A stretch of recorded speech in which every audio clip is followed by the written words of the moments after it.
Out the roots, he let the beats build, bitch, and we never switch. Even if I'm rich, I'll be broke like I'm Mitch. Niggas talking down, but that's headed in the wrong direction. But I knock that shit out like the boxing section, cause they can't touch what they can't see. All I gotta do is be the same me. All I gotta do is keep it G, always be the same me. While I'm solid, boy, they can't change me, no. What's going on? What's going on, man? We live from the boxing section, god damn it. Listen, man, we got a very special guest coming in here. He ain't even a fucking guest. You know what I mean? He ain't even no visitor. The motherfucker, he a part of this shit. At this point, you know what I'm saying? The birthday boy himself, Buffalo's finest, Buffalo's very own, you know what I'm saying? He don't duck no smoke unless you better be ass. My motherfucking dog, L. What's up, my boy, man? What's goody? Hey, the only smoke my boy ducking is better BF, man. I don't blame Yes, sir. Hey, listen, that's the only duck I'm smoking. And anybody else can get any other 68 can get these hands. I Beater Beef, he got it. I'm gonna let him hold his crown. You know what I'm saying? Cause I'm good. I don't need that. You know what I'm saying? What's up, man? Listen, we don't even do interviews no more at this point. You know what I'm saying? Right. We kick it. Yeah, man. This is just two homies kicking in shit. Looking forward to seeing you August 13th, man. That's gonna be a lituation. Yeah, August 13th. Yeah. We at the Teofimo Lopez fight. Troy Isley, he a real friend of the program, so anytime he fight, we go wherever he fight. So yeah. He fighting in Vegas on the 13th. So what fights they got coming up? They got T.O. and who else? What, on that card or just period? Yeah, just period. Shit. After that, next week after. So right now we got Danny Garcia next week. Then you got August 6th. It's who the fuck is that, man? Somebody fighting August 6th. I can't think of who it is right now. But then you got the Adrian Bronner fight. You got the Andy Ruiz and Ortiz fight. Hey, you saw how he went off on the joint? Oh, L Dub. All right, went off. Oh yeah. But he apologized. You heard me? Though. He apologized though. Oh really? He learned from you. These dudes. Why you apologize? Cause he learned from you. That's why. See, the thing is, it was Jake Paul. Yeah, Jake. Yeah, that's what it was. It was Jake Paul versus Hakeem Rahman Jr. And then Virgil Ortiz versus whoever the fuck that is. August 6th. Shout out to L Dub, man. In the mix. See, what's one thing about me? L Dub is? There's one thing about me. I'm not a. Huh? You know who L Dub is? Hubbed up. Yeah. Yeah. He the worldwide leader in boxing. Yeah. I'm not one thing about me, I'm not apologizing. If I tell the truth for something, I'm not gonna apologize.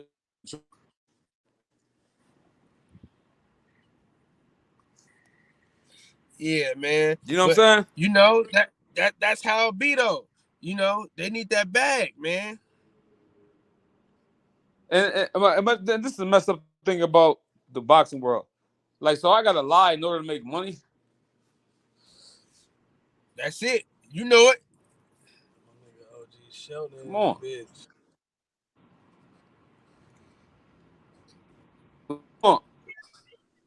Hey man. You know Uzataki sorry ass is fighting for a fucking title eliminator. Huh? The same person you beat the shit out of. The same person you beat the dog shit out of is fighting for a fucking a title eliminator, bruh. When? Soon. October 8th, nigga.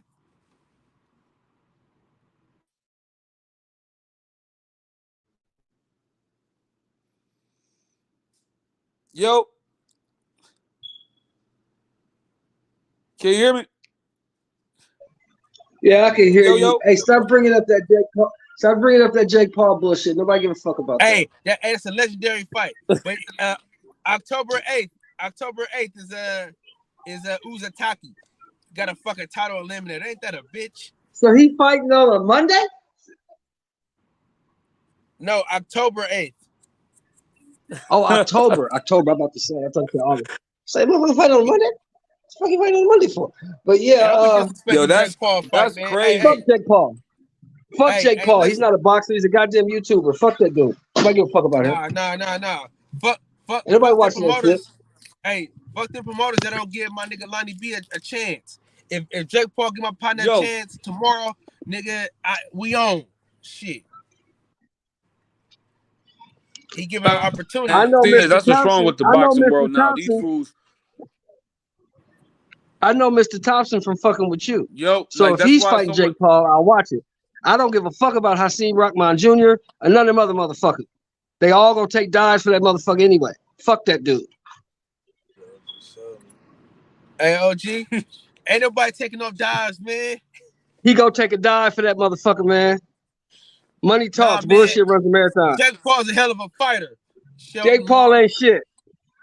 He's a hell of a fighter. I don't think so, because if he beat him, he beat him, his career do a 360.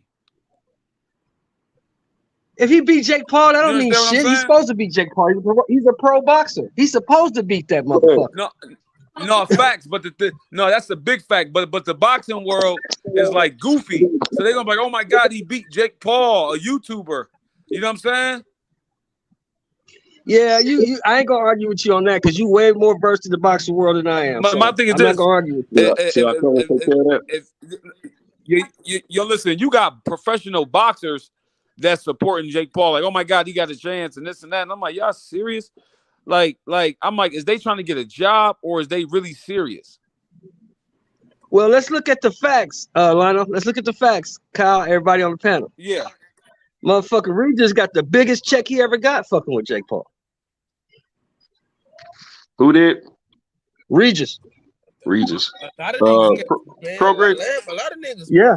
He got the biggest check he ever got in his career fucking with Jake Paul. Was he doing sparring with him, or was he on the tick? No, he's not there. He was on his undercard when that motherfucker. Oh, that's right. Okay. Yeah. That's when he gave everybody the ball. Yeah, you're right. I remember. Gave everyone the ball. Yeah, that motherfucker quit on him. What's that motherfucker's name? Not Lippin, that's the other motherfucker. I don't know. He beat him. Oh, the nigga that got beat up by Tank sparring. Red Catch. Yeah, Red. Yeah. Red Catch quit on him. He laid down. Yeah. Hey, show. Hey, what's up, Lionell? I don't think the brother. I ain't on front. Well, that's you. I don't think the brother. What's up with that fucking name, man? What's up with that name, bro? I didn't know that was you with that weird ass name, nigga. Yeah, I'm inspired. That's what I'm inspired to be, man. He don't want no man. He said he don't want no main dude activities. I don't want to be primary. You understand? I take secondary. I said, what the fuck? Primary is too much work, side nigga. Who the hell is that? Man, again, I did a hell of a research on all that, right? And I realized, after 21 years, no more primary to me. I got to come in from the side. You dig? I don't want the responsibilities of primary brothers. You know what I'm saying? You just want to come over at. You just want to come over at night and come over when you want something. Yeah, call me for the thrill. That's it. My man. Hey, Mr. Thompson. Hey, check it. Go ahead. I hadn't checked my flights yet, but I'm that's my plans, man. What we talked about. Hey, I heard, man. Thank you, man. I appreciate that, brother. I really do. Yeah, I really appreciate it. I can't come that direction. Don't do what I take care of. How my mans. You know what I'm saying? Yes, sir. I appreciate that, brother. I really do. Now, Mr. Thompson, to you, what's going on with you, man? Are you still in the game? What you got going on? Yeah, man. I'm trying to. They trying to get me go.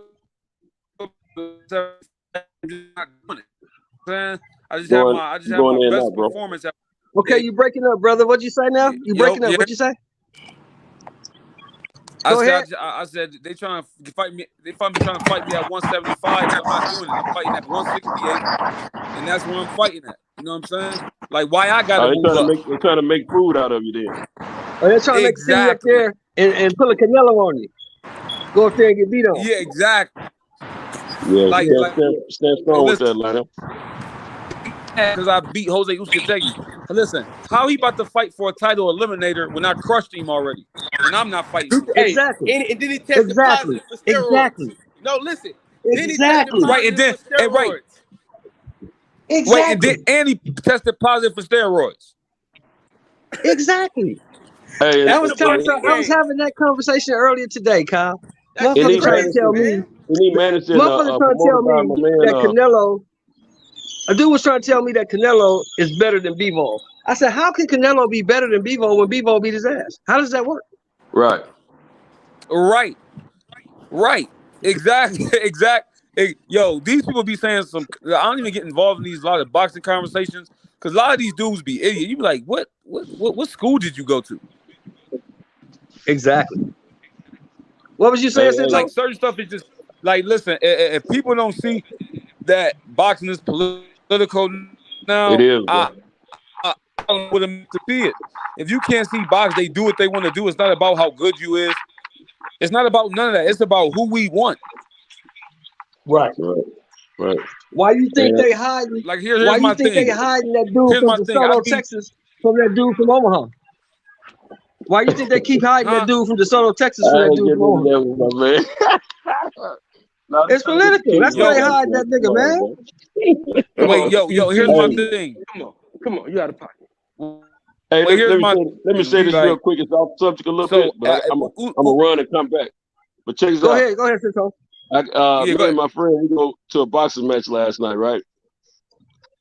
Big Baby Miller's up in that joint boxing, man. How big is he, man? Big. he's big Baby Miller.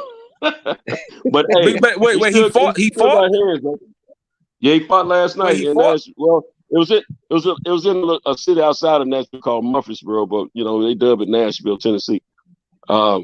Yeah, man, he fought last night, man. To my surprise, I'm glad I went to the fight, man. It was a good fight. It was a local promotion coming, TriStar boxing. Yeah, and he fought last night. Yeah, he was like well, I ain't gonna say co-main event, but he was second to last. And the main event fight was Radell Mays Jr. He lost it. He fought at heavyweight. He's a local out of Murfreesboro. He fought at heavyweight and lost to this guy. Where he's really like they're trying to do line now. He's really not a heavyweight, but this kid is up and coming. He's got a strong following here locally, and he lost to this heavyweight out of Knoxville. Well, they fought at cruiserweight last night. They fought at heavyweight again last night, but he's actually a cruiserweight. But he fought the dude at heavyweight, got a first round stoppage. So it was sweet revenge for him. But man, I went to they had an intermission. Yeah. And me and my friend, we went out for a minute, went out to my bed, come back. I told her to go ahead and have her seat. And I went to the bathroom and, drop a little liquid off. I get down there, man. I missed the first round. I walk out, I said, is that Big Baby Miller? I read the card the wrong way. You know what I'm saying? Yeah. I said, is that Big Baby Miller? And I said something to one of the security guys. I said, is that Big Baby Miller? He said, I'm not sure. This is like the second or third round. But I think it was the second round. And man, I said, that is Big Baby Miller. So at the end of that round, went over and had my seat. I was at some of the folks I was sitting next to. And I was the only real boxing head in there, you know what I'm saying? And I started telling them who he was, you know what I'm saying? They asked for real. I said, yeah, he messed up $7 million, man. You know what I'm saying?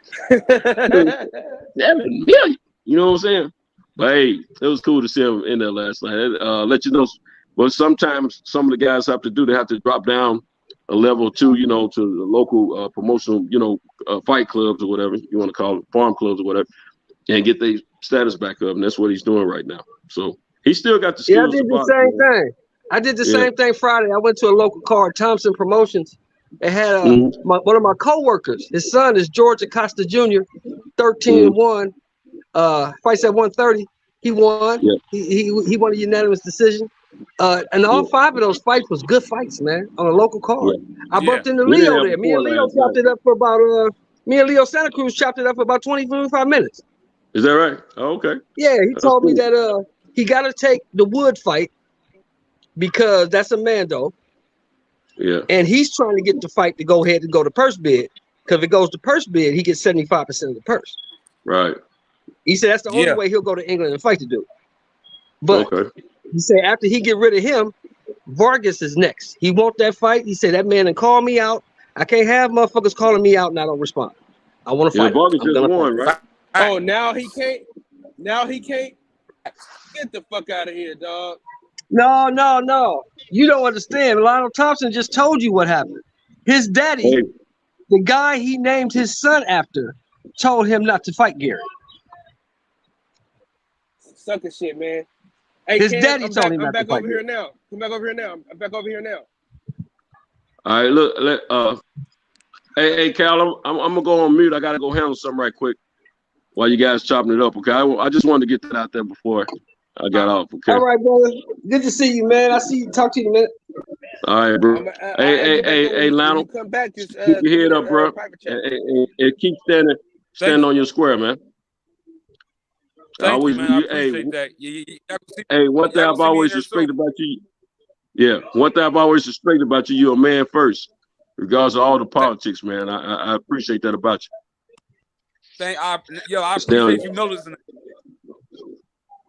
Yeah. And look, Shelby, when I come out to LA, I appreciate you noticing that. I got to, man. Hey, I've been wanting to tell you that for about a year and a half, man. About a year and a half. I appreciate that, dog. For real. Yeah. And hey, y'all need to do some research on these side niggas, man. I'm telling you. They get busy. A lot of these dudes get busy. Man, hey, this business is good right now. Hey, listen, I told you that a year ago. I said I used to be a professional side nigga. I couldn't hear anything because I was in matrimony. Yeah, nigga, I was telling you, man. I used to be a professional side nigga. My business was to nigga. Well, back in the day when I was, per se doing what I did, I didn't look at it side because I was such a, player, pimp, and all that kind of thing. So I didn't look at it like that. But after careful study and research, I come to the conclusion that side niggas, where's that, man? Where's that? No responsibilities. You ain't got to pay for shit. Man, no, you might have to pay a little bit, But see, at our age, it's different at our age. See, Kyle don't know what you're talking about. See, at our age, don't listen to Kyle, man. He don't know what you're talking about. At our age, you pay for what you want. You're not paying them for that. You paying their ass to leave. That's what you're paying for. You gotta be mentally excited. You know what I'm saying? You paying for what you paying for is no like y'all paying them to stay, goddammit. No, you paying for no headaches, peace of mind. That's it. You pay their ass to leave. You know what I'm saying? That's what you're paying for, to get the fuck on. I'm almost certified. I haven't got my certificate yet, but I'm almost certified as a side nigga. All right. That's what I'm talking about, nigga. You got a few more I see you soon, man. Hey, I'll be back. I gotta go handle something, man. I'll be back. All right, brother. Oh, this motherfucker crazy. Yeah, Kyle, you a young nigga, man. You don't know what we talking about. You about to fight a title eliminator. Yeah, that nigga about to fight a title eliminator, bro. Can you believe that shit? But you beat his ass. That's cool. He fighting. The title eliminator. Right. Does it matter? Whoever the fuck this nigga is. Does it matter? Oh, you know what I'm saying? Whoever you fighting, he shouldn't be fighting. He should be fighting for the IBF 168 number 2 position on October 8th. Who the fuck is Shiskin? Right.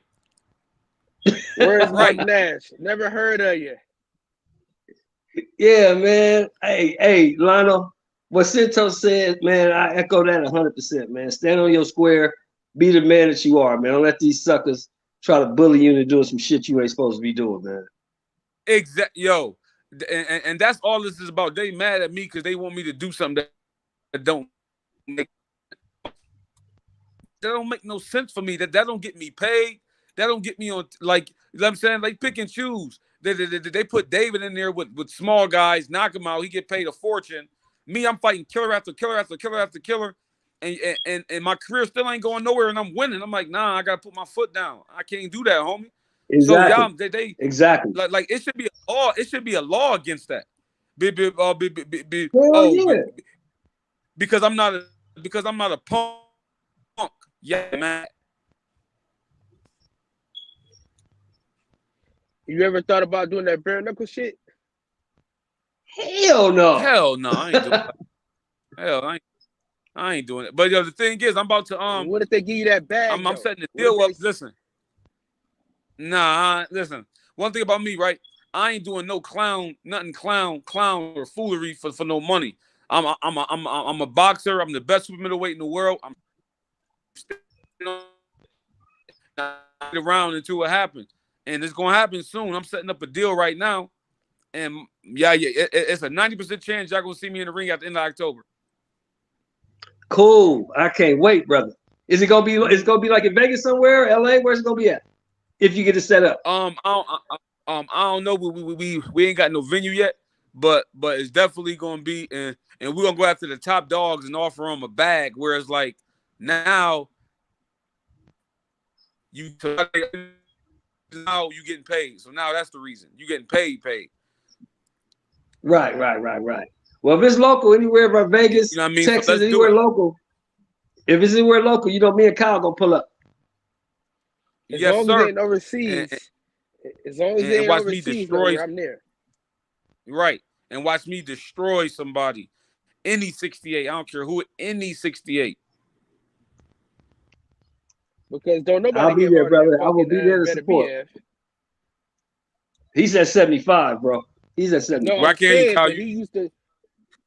He was better be a chief sparring partner. Oh yeah. I heard the stories, Lionel. I heard the stories. It's all true. If they say about that dude is true, huh? What is it?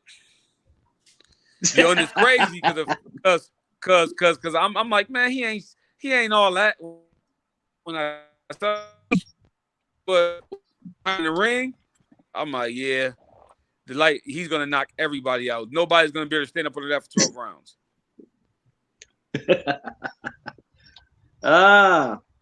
Listen, I'm waiting on this fight. We got listen. Yeah. Unless you're a machine and God come off the throne and fight for you himself, that's the only way. But besides that, you pretty much you good. He gonna knock Bivol. If Bivol fight, he gonna knock Bivol. So ain't none of them dudes got a chance. Bivol, Zerto, none of them motherfuckers got a shot. They all get knocked out. And the kid Yardy, right? He about to get crushed. Oh yeah. Yardman, he gonna beat Yardman up. This gonna be Yardy last fight. Mark my word. That's bad business. Listen, that's bad business. I told the nigga in New York, bro, don't fight that man. I'm not gonna call you a duck, but for making a business decision. That is a health decision, brother. Don't fight that nigga, man. Right. That's what I'm saying. It's a health decision. Like, yo, this dude can kill you in there. You see, Joe Smith had to go to the hospital for severe head injury. Well, no, when we gonna hear from Joe Smith again?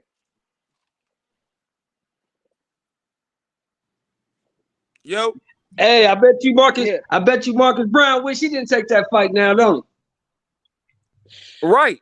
And people were telling me Marcus Brown might beat him. I said, yeah, okay. I said, yeah, y'all tripping. Yeah, somebody told me that dumb shit too. I was like, yeah, right. Marcus Brown gonna get fucked up. I was one of them dumb niggas that thought he was gonna beat him just because I ain't seen him in there with like no true like raw ass boxer. Like, so Marcus Brown's the first like raw ass boxer I seen him fight against. You gotta look at the variables, Kyle. That motherfucker had that belt for how long now, Lionel? About 3 years? He had them titles? Hell yeah. That motherfucker is 19 and 0 with 19 knockouts. That's all you need to know. Real guys, fighting real guys. Yes. He fighting the top of the division every fight. He fighting the top guys and knocking their ass out. Come on. Joe Smith is a good motherfucking fighter right now. Hey, Lionel, is Joe Smith a good fighter or not? Hell yeah, Joe Smith Is Joe a good Smith fighter. good enough? Yeah, he's a good fighter, and he destroyed him. He 2 destroyed Joe rounds. Smith. Wait, to show you how good he is, Bivol went the distance with him. Right. And he beat And he Gosling. hurt. Hey, listen, and he hurt Bivol in that fight. Yeah. Right. What that nigga? Hey, what Tupac say? Five shots didn't drop me. I took it and smiled. I took it a smile. Dog, nigga, whatever Joe Smith had for him, he said, okay. Yeah, all right. Joe Smith beat Vlasov, and Vlasov is a good fighter. And Joe Smith beat him. And went up in there with if you look at as soon as Arthur hit him. Right, as soon as Arthur hit him for real, spaghetti string noodle legs. Yeah, he didn't want no more. I saw that. He turned his back and ran. He didn't want no more. He was trying to get out of there. Right. Oh, right. Shit. Yeah, no. He like hell no, this should be illegal to get beat up like this. Man. Now listen. Shoulda Moore loves Zoto Ramirez. What do you I do. thoughts on I think Zoto? he's one of the top guys out there. Yes, I do. What do you think about Lon? What? Zoto Ramirez. I think he the truth. I ain't gonna front. I think he the truth. What he 40-0? 43-0. 30 knockouts. Yeah, dude the truth. He the truth. I ain't gonna front. He the truth. Is the truth. You can't deny that. He get busy. You know what I mean? But he still ain't got nothing for Arthur. Nothing. Oh, what did Zero. I hear today about Arthur? I heard some news about Arthur today. What did they say? Oh, Yeah, he had knee surgery. No. Pascal and Buatsi have been ordered to fight. The winner will get a shot at Better Be It. Wait, you said what? You said what, Chell? Jean Pascal, and Joshua Buatsi have been ordered to fight by the WBO. The winner gets a shot at Better Be It. Wow. How? Yeah, It's a title eliminator. The winner better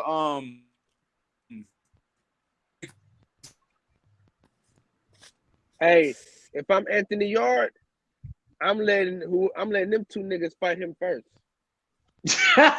right. And then the way Anthony Yard trained, this motherfucker big as hell trying to train like Floyd. He look goofy as hell, all the muscles, sound like he look goofy as hell. Yeah, that shit don't. Them muscles don't lead to you lasting long in fights. You gas out when you get muscles up like that. Ask AJ. That's his biggest problem. He keep gassing out. This goofy, this big goofy looking mother. Nice guy though. So that's why I'm like, this big goofball. He's a goofball.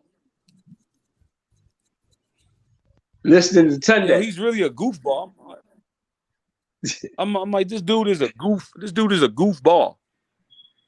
Now let me ask you this, Lionel. Did you respect the fact that he showed up to the Joe Smith fight, or you thought that was some goofy shit? I thought it was goofy because here's my thing. Okay, you showing up, but that don't mean nothing. Like, okay, you came to watch Annihilation. If anything, it put more fear in him. Because when you see Arthur in person, you like, damn. Like, he tried to play it off like, oh, he's slow.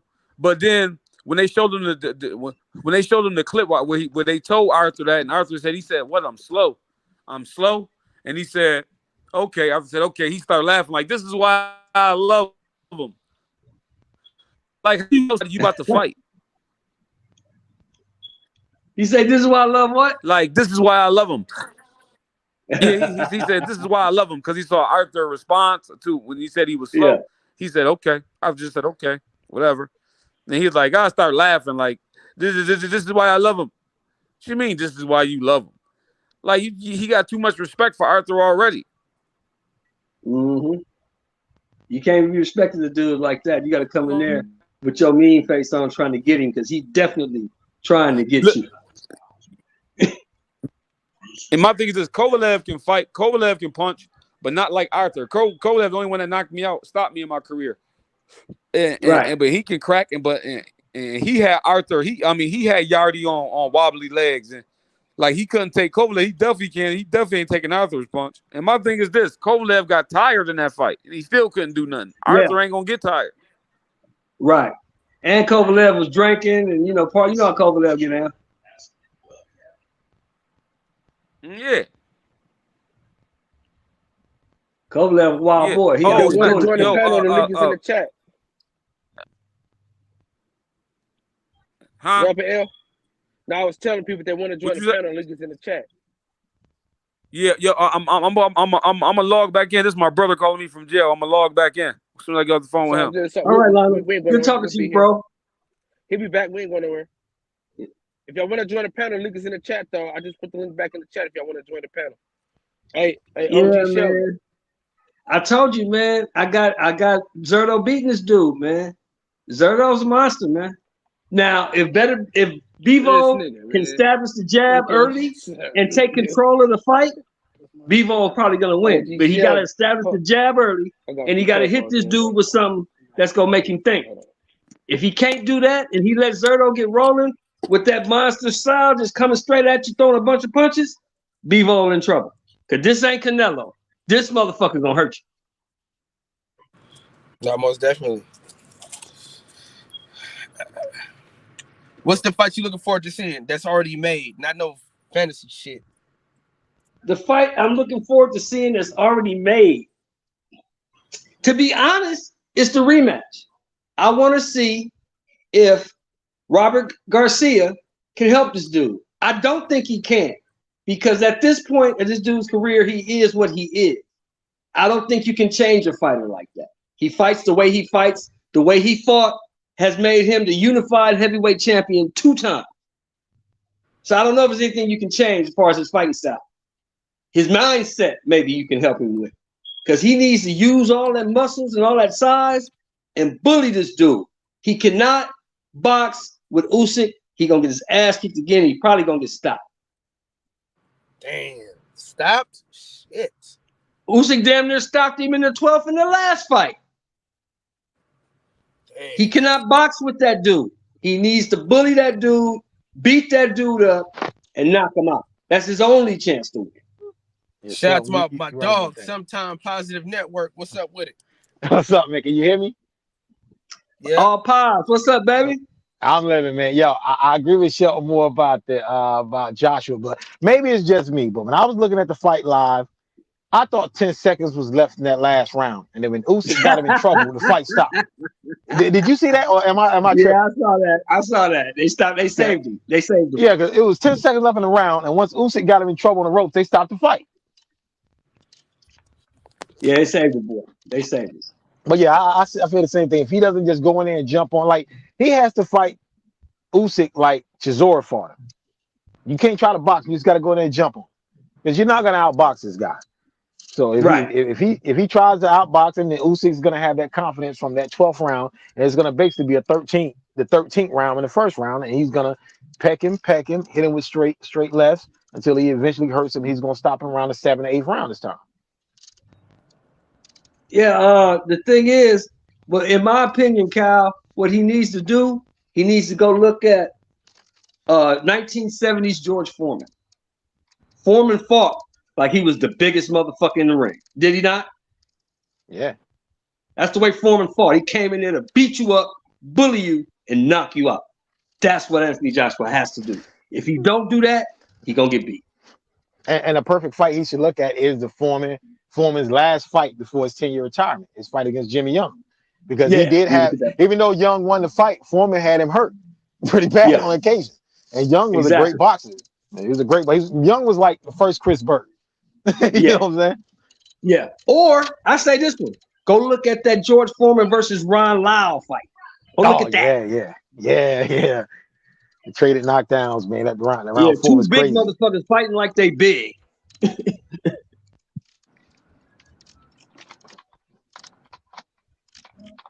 But Chuck, I want to say one thing you said. I think it was last night we were talking about it. You was talking about last night or the night before last. You were talking about Danny Garcia. I actually agree with you about Garcia. Garcia has accomplished nothing at 147. He's accomplished here's nothing the at thing, though, 147. Positive. This is why I get upset with people, because I usually don't get upset over boxing conversation, but this is what upsets me. You have a guy who was a monster at 140 pounds, right? Yeah, I agree. He moved up to 147 and couldn't buy a win, couldn't beat nobody. Now you telling me the guy who moved up to 47 and couldn't get a win is gonna move up to 54 and actually beat somebody? Well, that's what the I shit said you trying too. to tell me? That's what I said too, because the guys at 54 are bigger. So now at 54, they're coming in the ring about 170. Right. So you couldn't hurt these guys like that at 147. You did beat Lamont Peterson, but you couldn't hurt the guys at 47 like you was hurting them at 140. So I don't think he's going to carry that power to 54 like that. That's just my opinion. Yeah, he gonna go up there, and I'm telling you, maybe people don't have to like the opinion. People may not like Benavidez, and that's okay. But Benavidez is gonna beat him up and knock him out. So I don't know. I mean, he might. I mean, I don't know, but I gonna beat wouldn't him up. disagree with you. Danny's I wouldn't not winning disagree that with you. Danny is not winning that fight. Danny's not good enough to win that fight. No, I wouldn't be shocked if he loses. I wouldn't be shocked.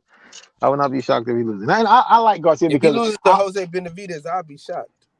I was one of few people to pick Garcia against Matisse. But I told everybody that there's no way Matisse is going to beat Garcia because what I saw against Matisse when he fought Judah, I was like, there's no way he's going to beat Garcia. I told everybody that.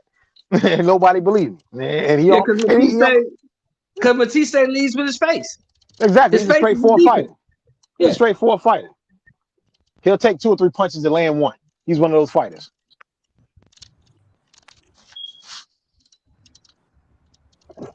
Tony, I know you got some interesting takes. Go ahead, Tony. I honestly, Shelton, I disagree with you. Both of these guys are counter punchers by trade. You really think they're going to change the way they fight just because the fans wanted to? They're going to wait. Each of them are going to wait for their shots and stuff like that. So I don't see that. I don't see Benavidez coming forward and trying to knock out Danny, and I don't see Danny trying to come forward and knock out Jose. So for me, this fight is going to be these two counter punchers trying to wait for their shots, in my honest opinion. Well, it doesn't. I hear what you're saying, but still, Danny gonna lose anyway. He's just not good enough. That's the bottom line. Danny's not good enough to beat this guy. That's what it comes down to. Neither is he's better than Danny, they're at the same but he's level. better than Danny. They're at the same level. He's better than Danny. No, Danny ain't shit. Is at the same level. Danny ain't shit. No, for me, Benavidez and him are at the same level. Danny has a better resume because of the guys he beat at 140 and 130. But let me ask you a question. When's the last time you seen a resume get in the ring, put some gloves on, and win a fight? Not recently. Yeah, never. Not recently. Never. Resumes don't win fights. It doesn't matter who you fought last month, last week, last year, 10 years ago. Can you beat the motherfucker who's across the ring from you tonight? That's what matters. And on the 30, you can't beat that guy. And you think, Shelton, you think boxing is what have you done for me lately type of sport is what you're saying? Yeah, Danny Garcia ain't fought in damn near 2 years. Jose Benavidez fought 7 months ago. Kev, salute to you, big Kev. Yeah, you, man. Tony, I think boxing is one of those sports, like what have you done for me lately type of sports. I really do think it is. But I understand Jose's fought recently, but to me, they're at the same level in terms of skills. Like Benavidez is at the same skill level. Shelton and Kyle. So I think this fight is even. It's a 50-50 fight. Either fighter can win, in my honest opinion. They may be at the same skill level, but Benavidez is the bigger fighter. It's like Leonard. I don't know if you remember this fighter, Dorin. Leonard Duran, when he fought Arturo Gatti. Now, I'm too Duran young. was a I'm better. too young. I'm in my 30s. So Yeah. He wasn't around. Okay, He wasn't okay. around. He was probably playing with Duran was Concord a. if he was alive. Yeah, okay, yeah. Now it was like in it was like 2004 or 5 when it happened. But Duran was Yeah, a better he fighter. was doing some other shit. Okay, okay. Duran was a better fighter than Arturo Gatti, but Gotti was a bigger fighter, and Duran moved up to fight Gotti, and I knew Gotti was gonna knock him out. And Duran was an undefeated fighter at the time, so I was telling everybody like, yo, Duran's gonna lose his fight because Gotti's too big for him, and knocked him out in the second round because he's a bigger fighter. Well, was this the but fight Duran was a better fighter? he had? I have a question. This Duran fight, was this a fight before he had his third or fourth fight with Mickey Ward? Mickey?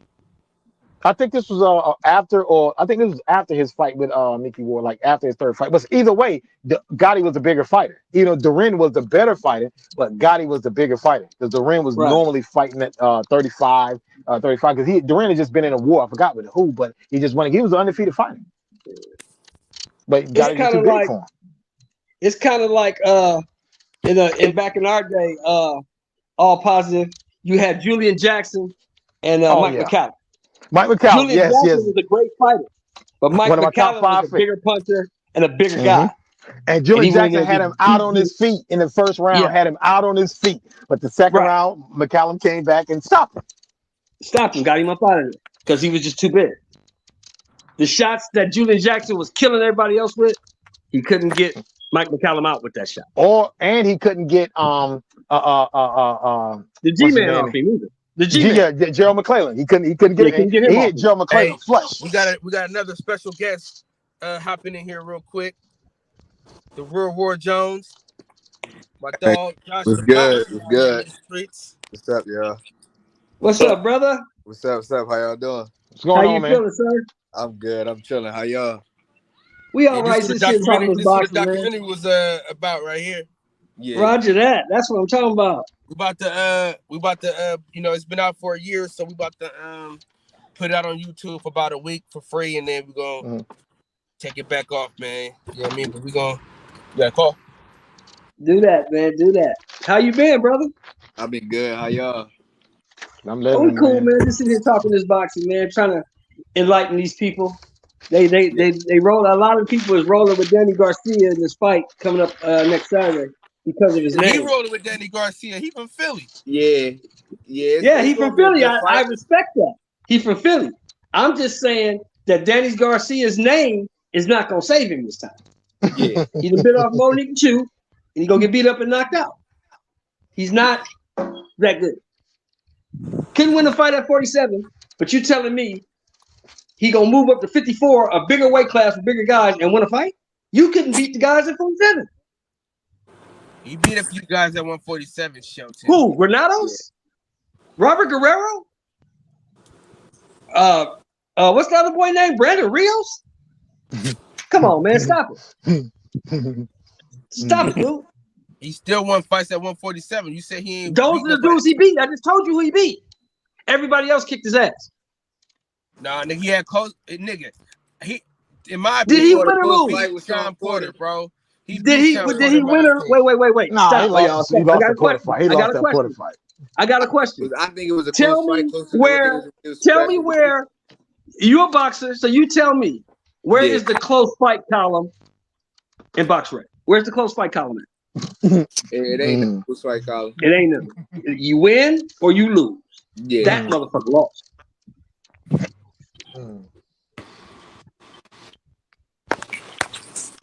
But don't get me wrong, I like Garcia. I've always been a Garcia fan. I like the guy. You ain't no Garcia fan, man. No, I am. I actually am a Garcia fan. I'm a Garcia. I like Garcia, but I just can't see him having massive success at 54. I just don't see it either. But I like the guy, man. I was going against him against Keith Thurman.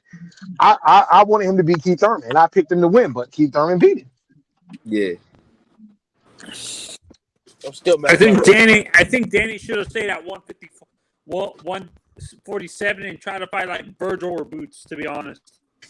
He don't want that. He don't want nothing to do with neither one of them dudes. He was always big for 47. You say he was too big for 47? He like weight wise, he was killing himself to make 47, like draining. You know, I was in camp with him. Oh, that's right. You in the gym with him. That's right. Okay. Yeah, So I we was got in this. camp. Okay. So I know how he was. Like he was drained at 47. When he get weak, it was like he was like he wasn't the same. He was like more weak. Because I sparred him during when he first got into camp, all the way until when it was getting close to fight time. So you could tell it was a big difference. Like he didn't have like that steam on his punches that he would if he was bigger. And I was wondering like how he was like getting down like so early and all this stuff. I mean, I was thinking like, I got a call, fellas. I'll be back.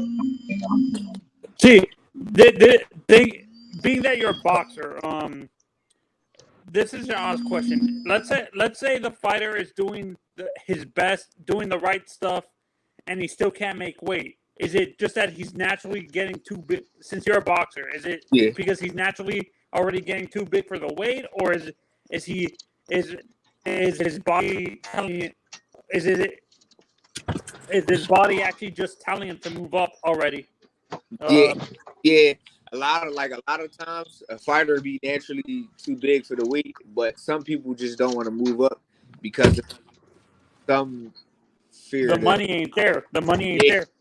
Yeah, and some fear the opponent, fear the weight, fear the power difference. You know, the weight difference is the person gonna move them around. Like a lot of people fear like that. You know, and there's a lot of fighters that fight at a bigger weight, but drain themselves just to make the weight. It's like for me, it's like Tio and Ryan kind of. They force themselves to stay at 135 because they don't think their power can translate at 147 at 140. Yeah. Well, really, it will. It will.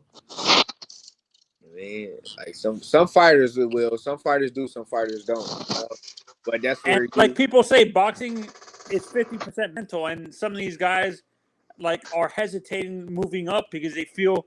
They fear that their power doesn't translate and stuff like that. That's why. Congratulations, dog. Congratulations, man. Yeah, congratulations on winning the Junior Olympics. Yeah, some like when it don't translate over to the weight, that's when you gotta learn how to adapt.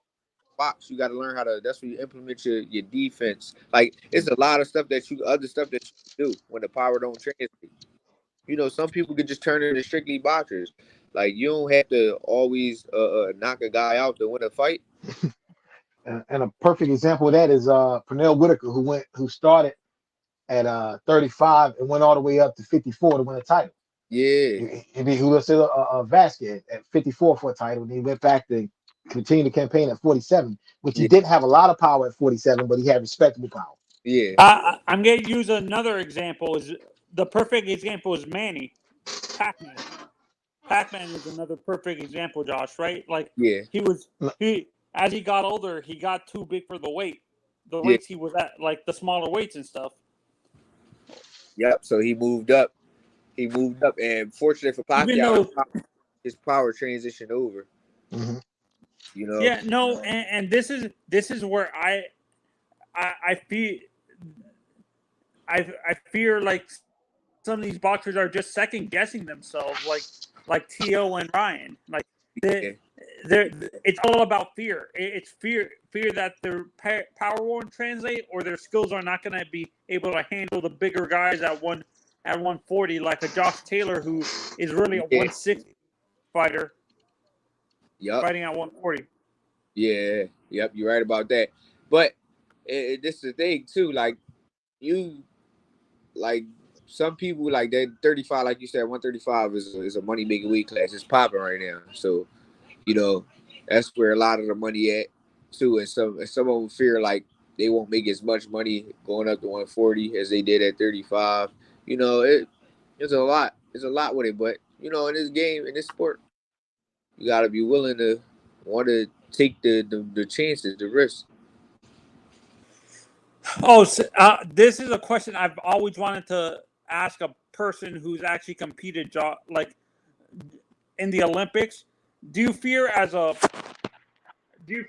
boxer, a guy who actually competes in the ring, Josh, that the way the amateur sets up their weight classes is actually hurting these fighters going into pros because they're combining multiple weights and stuff like that? Yeah, like now different. It was different when I was coming up. So we had have like that big of a the weight difference, and it didn't really mess us up, you know. But now I like me seeing and me talking to these kids, and they telling me how like the different weight classes are. It's a big difference. So it is messing a lot of these kids up when it can be like, because when I was in the amateurs, we had the 108, we had 114, we had 119, we had 125, 132, 138, 141, 152, 175. no, 152, 165. Um, then they go to 178. 70, 175. We had 175, and then 188. 188. they go to heavyweight. No, heavyweight, then super heavyweight. Mm-hmm. You know, now the weight classes are set up. I heard they set up a lot different. They got like 139. They got like it.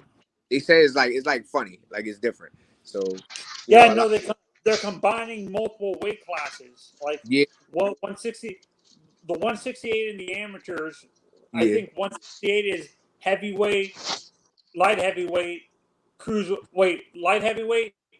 My yeah, mistake. Heavyweight, cruiserweight, light heavyweight, super middleweight, and middleweight and stuff like that. So you're yeah, combining multiple weight classes, and when you look at kids like Benavidez, for example, David, he looks like he's a cruiserweight walking around at super middleweight with how yeah, big the kid is. yeah. But you got to think that's how boxing was back decades and decades ago. Yeah, Like even like the professional fight in the 50s and 60s, it was only 8 weight classes. Then they moved to 10, and they would gradually add a couple weight classes here and there. You know, the most recent weight class we have is 168. yeah, That was just added. That's like the most recent one in the early 80s. So I mean, I like I actually like the 10, 12 weight class system. I like that a little bit better. yeah, So wait. So the 160s, if they got too big, they would just automatically move to light heavyweight. Yeah, 160 light heavyweight. That's what it used to be. Okay. And from light heavyweight, they didn't have a cruiserweight division. They would move up to a No. heavyweight. no, they made the heavyweight Yeah, they'd have, but you got to think the heavyweights were smaller back then. The heavyweights was like 201. 190 something, 200 Yeah, pounds. it was like 190 something, like 201. Mm-hmm. So there were smaller heavyweights back then. But then they brought in the cruiserweight division, Yeah, the late 70s, early 80s, and then the cruiserweight and then heavy, and heavy was always there. So Wait a minute. Wait a minute. Big George Foreman was like 260, wasn't he? Like No. 260. George Foreman in his prime was only 220 though. He was like 220 solid in his prime. He was 245, 250 after the layoff, the 10-year layoff when he came back. But in his prime, he was like 220. Oh, okay. Because George looked naturally bigger. Some of the fights I saw George, he looked naturally bigger than some of the guys he was fighting, like Ali or Smoking Joe. No. Like Actually, George Foreman and Ali was probably about the same size, but George just hit a bit harder. George wasn't that big in the 70s. He was on like 220, 224 maybe at the most. Yeah, George But he just Foreman in hit his hard. prime was 6'4", 224, 225. Yeah, he wasn't that big. It was just only after the 10-year layoff, he put on the extra 20, 30 pounds with the cheeseburgers, and he came back Yeah, but he 250 cut something. down when he came Yeah. back to boxing. He had to cut down from 300. He was 300 Yeah, pounds. He cut I down know. to like 260, 265. so he was basically like Tyson Fury's weight, almost. And when he came back, yes. Mhm. When he came back, yes.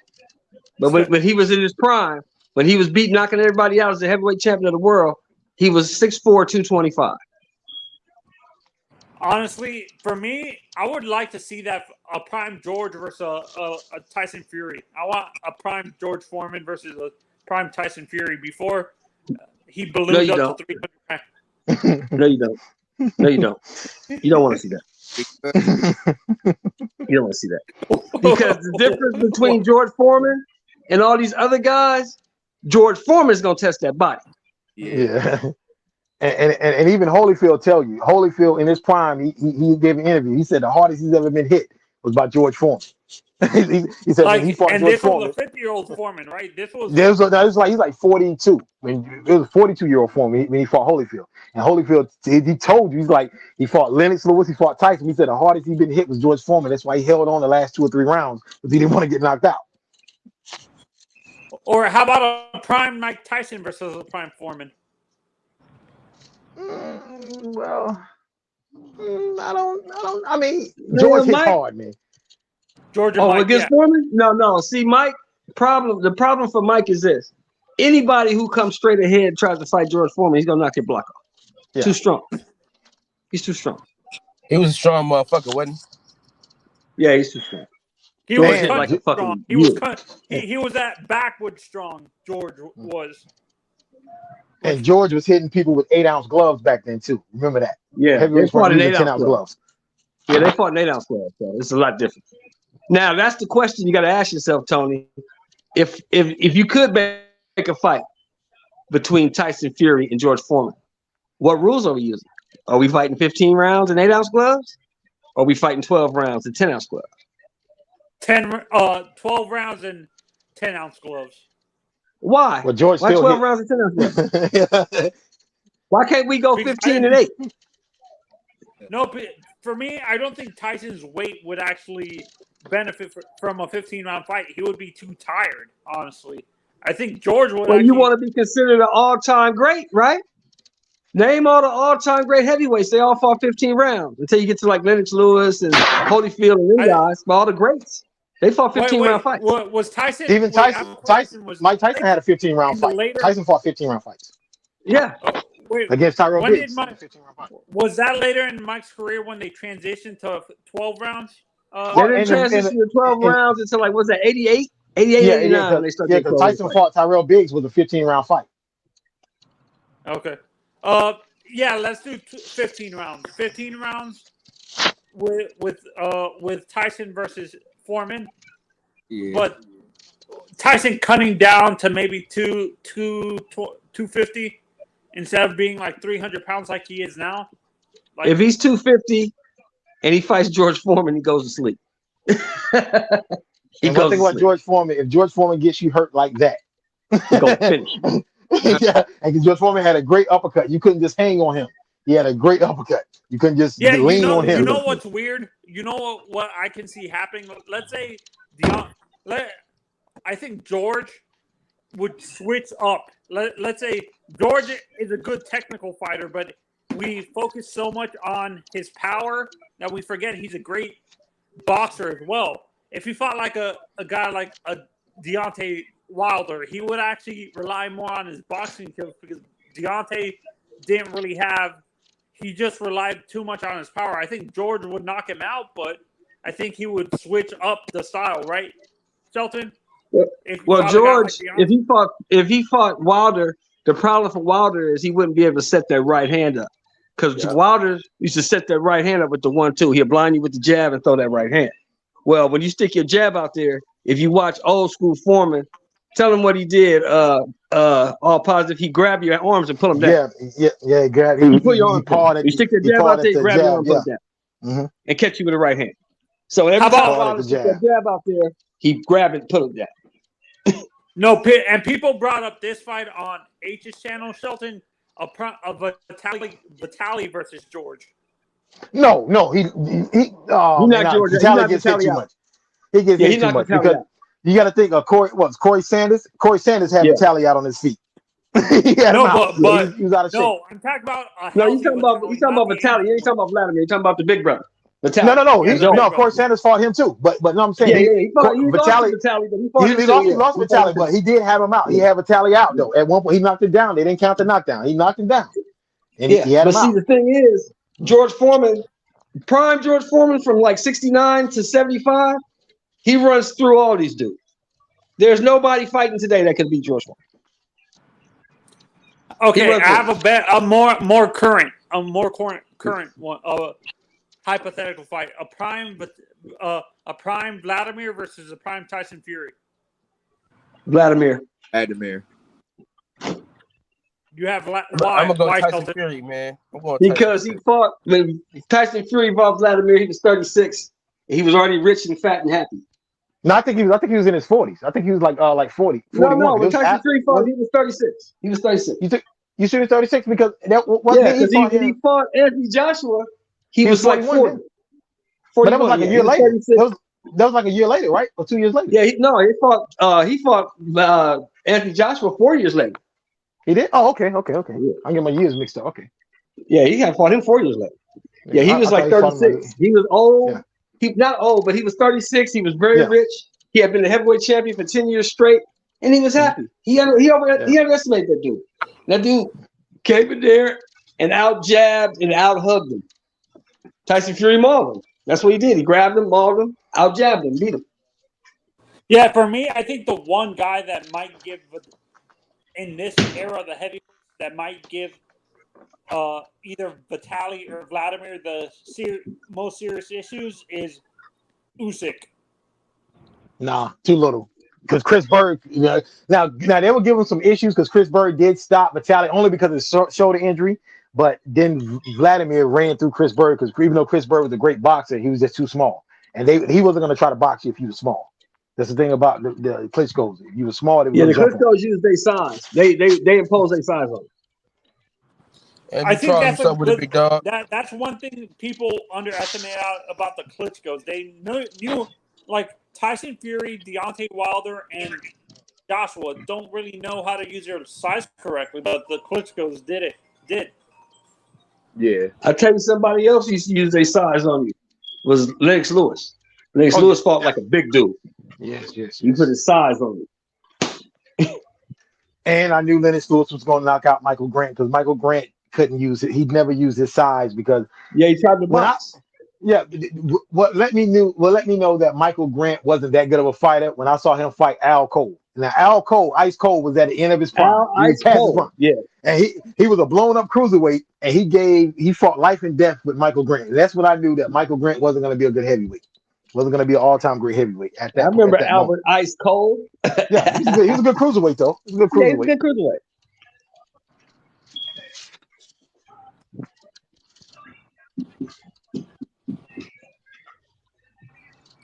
Man, now if you want to line somebody up, if you want to line some guys up, I'm gonna tell you who I think would give Vitaly and Vladimir. Man, Tony just bounced out like that. Maybe he got this. Yeah, looks like he bounced out. He bounced out. I'm gonna tell you who would give Vitaly and Vladimir problems if you really want to go back in the days and really look at some heavyweights. Ron Lyle probably would have beat both of them. Ron Lyle hit pretty hard, man. Love Ron Lyle, man. That is your boy, man. Now, look, you know him growing up or something. Look, check this out, Kyle. Even though a lot of these older guys aren't all-time greats, these guys really didn't know how to fight. Like Greg Page. Greg Page knew how to fight. Listen, he knew how to fight. Ron Lyle for the past 4 years, bro. He loved this guy. But he knew how to fight, though. Was a bad motherfucker. Yeah. These guys could fight. Even though they weren't all-time greats, they knew how to fight. Like the 80s. Michael Dynamite Dokes was a bad motherfucker. Michael Dokes. He could fight. And I feel that same way about the forgotten 80s welterweights. Marlon Starling, Simon Brown, these guys can fight. But history hasn't been kind to them. Now, I'm going to be honest with you. I'm going to tell you this, Kyle. You're going to laugh because you're a youngster and you caught up in this young shit. But I'm going to tell you the truth. If Simon Brown and Marlon Starling was fighting today, all the niggas at 47 be in trouble. I've been saying it. They've been teasing me. I've been saying this about Donald Curry, Marlon Starling, Simon Brown. I've been saying this for months and months, man. These guys have been teasing me about that. And it's like, why you always bringing up Donald Curry? I'm like, I don't see these guys that they beating these guys, man. In the 80s. I don't see it. Yeah, these dudes be in trouble, man. Even Brown was a serious fighter, man. Even my favorite fighter fighting today, Terrence Crawford, will be in trouble. He ain't never seen nothing like a Simon Brown or a Marlon Starling or Donald Cobra Curry. He ain't seen nothing like that. And I like Terrence Crawford too. I like Crawford and Smith. I like them both, man. Yeah. I'm just saying these guys, man. These Simon Brown can fight, man. These guys can fight, man. And I'm gonna be honest, Terrence will have a better chance, but Errol just too flat-footed for any of them dudes. They fuck Here him you up. go with that They bullshit fuck him again, up. Shelton He's Moore. too flat-footed. Fuck out of here, man. Cal, You can't be flat. Cal, You I don't can't think be you've seen flat-footed something. fighting these Man, dudes. fuck You out can't of be here, flat-footed bro. Look fighting at these Simon. dudes. Look at Simon Brown. What he did to Terry Norris, and this is Terry I don't give Norris, a fuck. not the old I don't Terry give a Norris. fuck about that, man. Earl Spence, You man, cannot listen. be flat-footed, Cal, Man, fighting these listen, man. dudes. Errol Hold Spence on, let is me say this. flat-footed. Let me He's say this shit. flat-footed, man. Let me say this shit, bro. He ain't as flat-footed as you think he is. I He know ain't what as I see. I flat-footed as you can't think I he can't is. dictate what you see. I know what I see. Fuck out of here, man. Terrence Crawford and Earl Spence will watch them niggas, man. No, Fuck man, out of here. no, Cal, no, Cal, Fuck stop. out of here, man. Okay, I'll That put it like this: they bullshit. might beat Milton McCrory. I give them that. They might beat him. I give them that. Yeah, Donald Fuck Curry was out of kind here, of timid. man. They might beat him. But Yeah. Simon Brown and Marlon Starling? No. Who's they fighting? Who's they fighting this time? They beat up on people like Mark Breland. Yeah. Beat up on each other. And I They told beat you, up yeah, on Buddy McGirt. They and beat I up on a told lot you, of people. Simon Brown beat Terry Norris. He beat Terry Norris. I mean, I'm not talking about the old Terry Norris, even though Terry Norris was a little bit chinny, but Terry Norris was a top fighter. Let me look at this Simon Brown nigga that you keep bringing up to my See, fucking man, you face. can't keep going to box rec, man, because they fought the top guys of their era. I mean, the guys they beat may not be all-time greats, but they did fight and beat the top guys of their era. Just like I was telling you about David Tua. It's like you look at David Tua box rec, you might not know a lot of guys' names, but he beat Darrell Wilson after Darrell Wilson had beat Shannon Briggs, who was undefeated. He beat an undefeated Hakeem Rockman. He beat what's his name? John Ruiz, when John Ruiz was actually fighting to knock people out. I mean, he beat these guys when they were at their peak. Yeah. I'm gonna give you a name right now. Simon Brown lost to Buddy McGirt though, and he lost to Torrey Norris. He knocked him out. And he beat him too. Yeah, he knocked him out first. And he beat him too. And y'all said Marlon Starling, right? Y'all like him a lot, huh? Yeah. Marlon Starling was one of the top welterweights of the 80s. He was one of the top welterweights of the 80s, man. Now Marlon Starling lost twice to Donald Curry. He lost 2 decisions. Yeah. But you gotta think they fought when they was undefeated. They fought early in their careers when they were undefeated the first time. He had a draw against Mark Breland. Knocked him out the first time though. Now, let me tell you something. I'm gonna give you a name right now, Kyle, that will give your boy Tank Davis fits and probably beat him. Who? Livingston Bramble. Oh man, Livingston Bramble had a chin, man. He had a chin, one of the great chins. Now I do remember Tuesday night fights. Overcar did have him out on his feet, but I still say he won that fight, even though aside from the second round. Too. Overcar beats Tank too. Oh yeah, Overcar was just in the wrong era. Overcar, he was in the wrong era, man. That's what I said about Overcar. He's a good fighter, but he always lost to the top guys of his era. I'm gonna really piss Kyle off with this one. I'm gonna really piss Kyle off with this one. I know somebody else that'll beat Tank ass too. Boom Boom Mancini. Fuck Tank up. Out of here. Hey, Boom Boom Mancini. Boom Boom was a good fighter. Hey, I don't know if he beat Tank, but he was a good fighter though. Hey, OG Show, you fired. Get the fuck out of my establishment. Fuck out of here. Hey, I can't say Boom Boom beat him, but Boom Boom was a very good fighter, man. Fuck out of here, OG Sheldon. At 30, I bring you back to fire your ass again. At 30.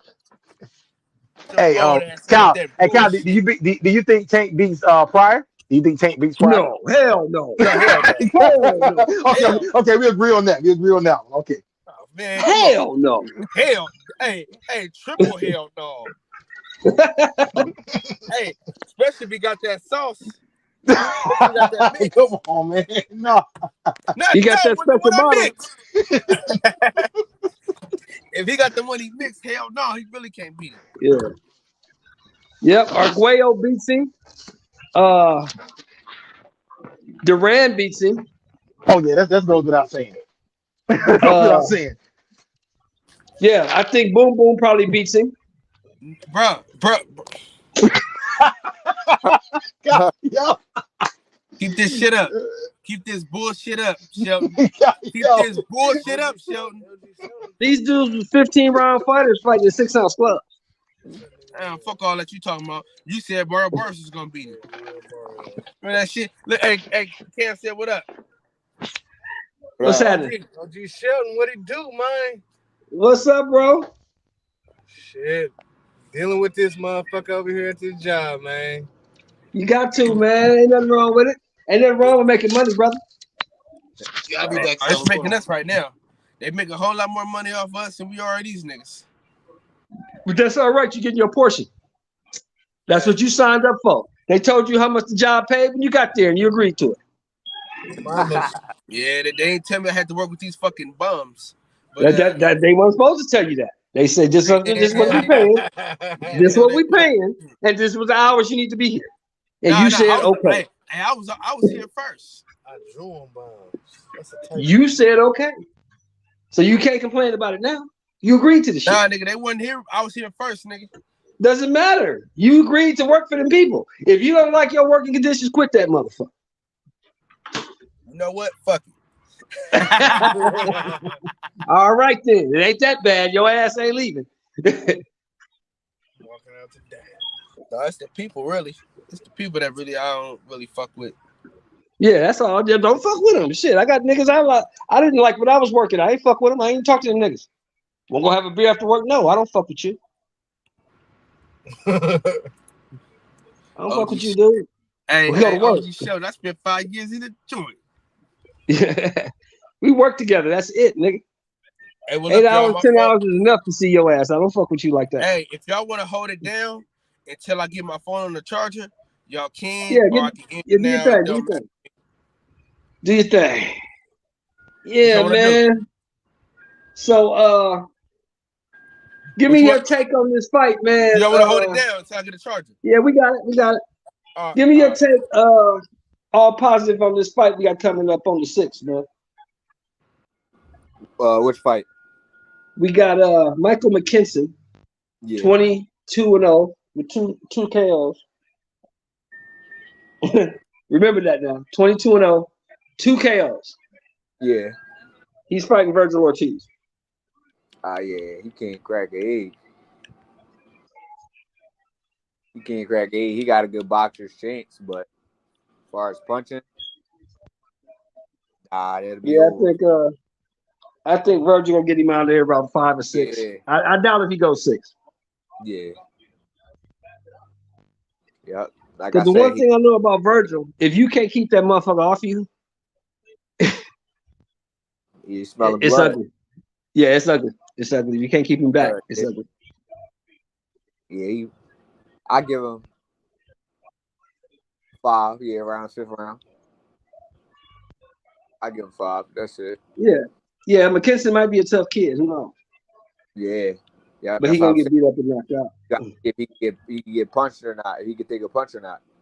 Yeah. He can take a punch, then like I said, he got a boxer's chance, but if he can't take a punch, then damn. See you, Trent. Yeah, because Virgil coming with that heat. Yes, he is. He is, man. Who's on the Danny's undercard next week? You know? Nah, I don't know who the undercard is. Yeah, I don't know who the undercard. I gotta look it up. Yeah, I just do just that. Positive, you know? Nah, actually, I don't know who's up there. I want to say, hopefully it's a decent card, man. It's gonna be a Showtime, so yeah, give us something to watch.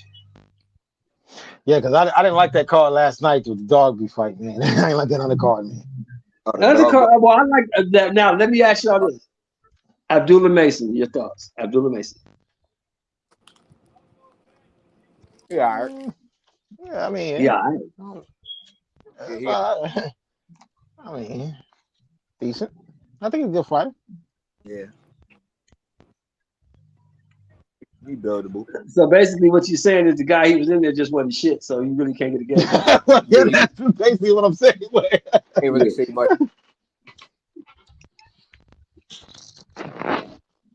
But yeah, you kind of get caught up. You get caught up seeing him destroy some dude, but you like, who was this dude? This dude wasn't. Yeah.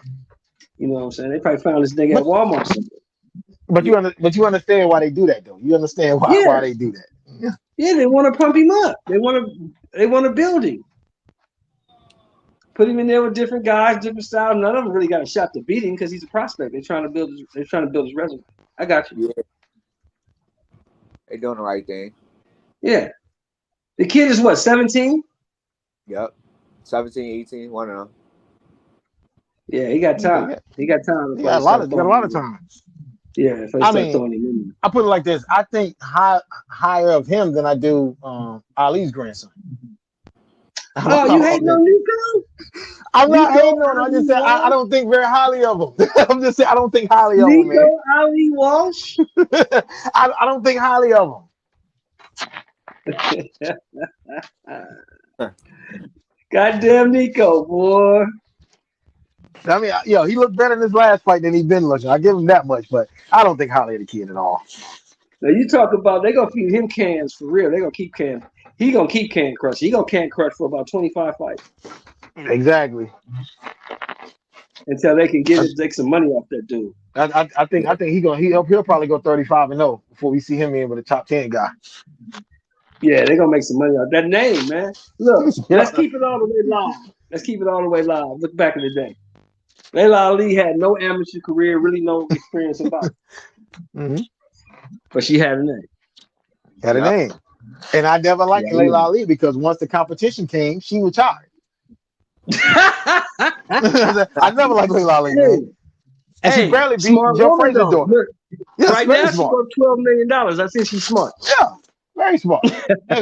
like I said, her biggest win was Chrissy Martin. The two biggest were Chrissy Martin and Joe Frazier's daughter. And Joe Frazier's daughter started boxing after her. Jackie Frazier. No, she beat Foreman too. She beat Georgette Foreman too. She did. Oh, I didn't know she beat her. Yeah, but I know she beat Jackie Frazier Hyde. Yeah, she beat her ass too. Yeah. But I'm like, I just was not. I was not a lot of fan of Layla Ali. I'm like, because once the competition came, she retired instantly. She's like, I'm out of here. Christy Martin was what 2-3 weight classes below her. Yeah, she jumped on like 2-3 weight classes, and she was already old. She was older because Christy Martin was old when she started fighting. When she started fighting when she burst in the spotlight on the Tyson Bruno undercard. She was already older then. She was older. That's how both of them got shot. Because both of them was on Tyson's undercard. Yeah.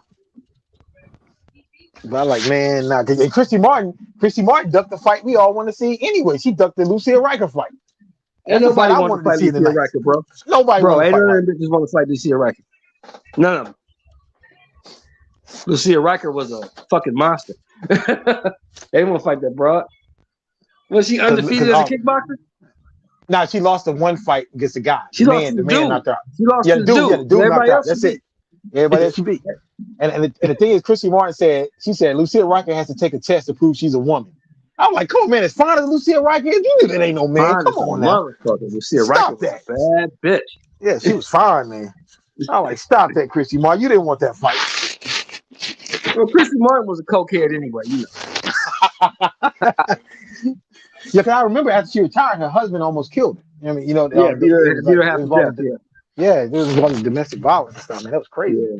He was kicking her ass back then, getting high and beating her up. Damn. Mm-hmm. Yeah. But she basically put women's boxing on the map, though, man. Christian. Yeah, Martin, she did. Her and Layla put that shit on the map. Because like I said, Layla, what's her name, couldn't get the fights. Lucia Riker. We all knew Lucia Riker was the best female fighter in the world, but she couldn't get the fights. Yeah. And her and Layla, you know, Christy Martin took the fight because Don King gave her like 3 million reasons to take it. Yeah. But Lucia Riker and Layla Ali wasn't feasible because Layla was just too big for Lucia Riker. And the same thing. I think Christy, she also lost to Mia St. John. I never thought Mia St. John had any skills. That's just my opinion. Mia St. John was a fucking Playboy model. Yeah, that's it. I never thought she had any skills, man. She had no skills. But you know, that by that time, Christy Martin was high as a motherfucker anyway. Yeah, she was old. She was old by then. It was over.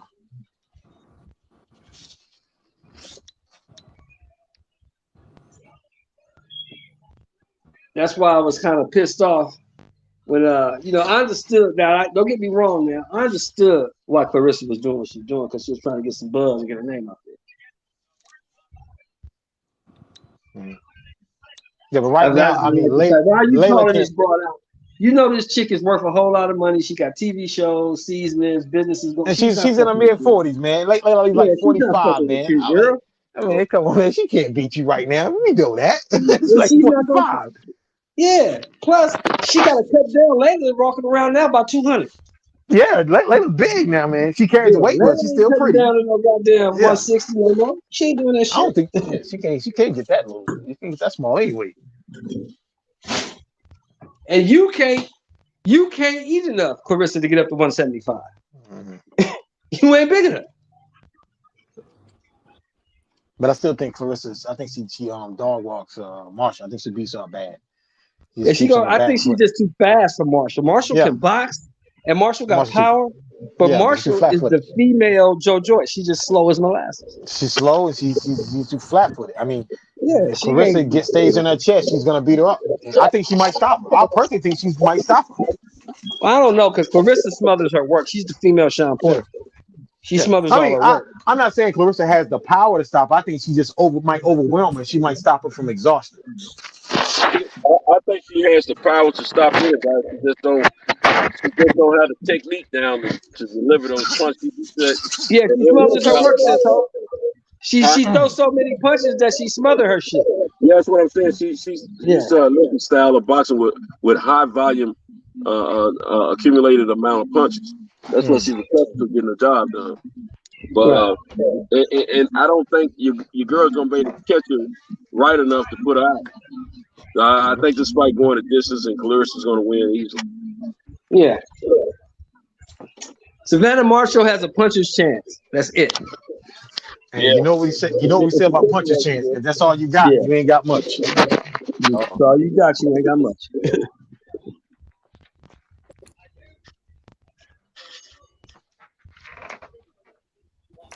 Yeah, I don't know.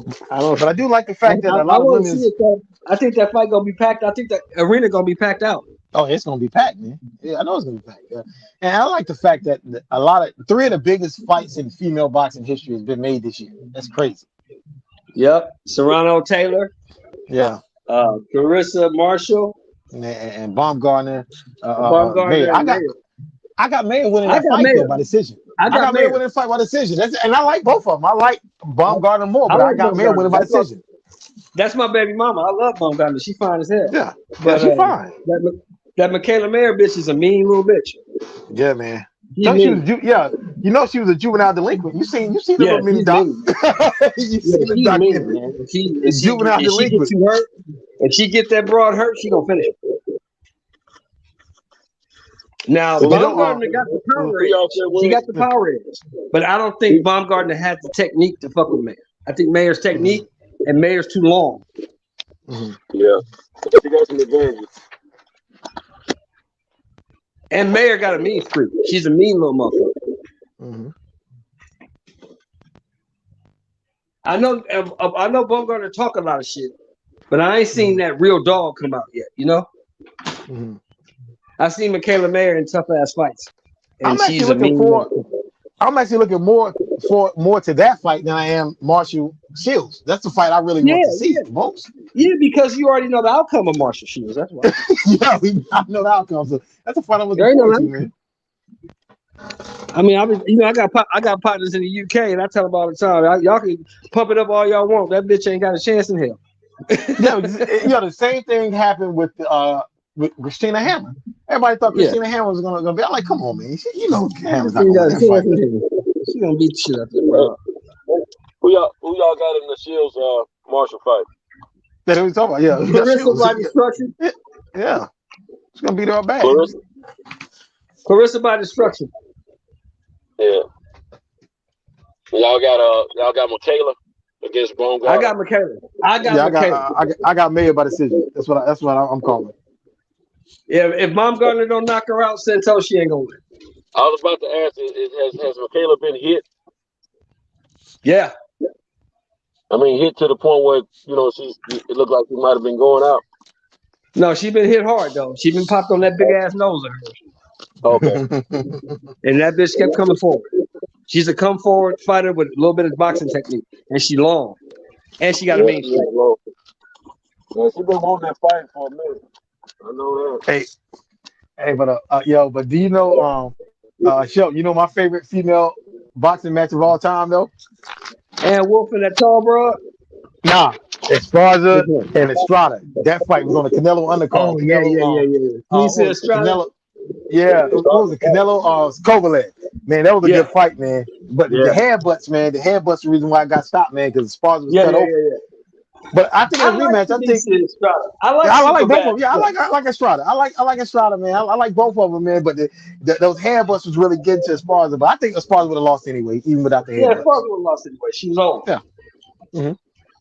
And you seen Esparza lately, though, man? You seen her stomach area? I'm like, yo, she's real soft, man. Mm-hmm.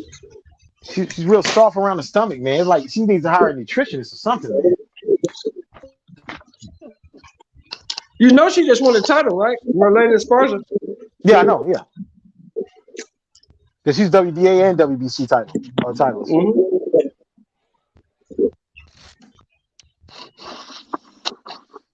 Yeah, I never forget that night, man, because I stayed up, man. Yo, I think it was who was it? Masvidal fought Diaz that night, and they held the Canelo fight. The Canelo Kovalev fight didn't start till like 2:30 in the morning because the Masvidal Diaz fight was going on, and like I was falling asleep, man. I was falling asleep during the Canelo Kovalev fight because it was so late. Hey, I'll be right back, y'all.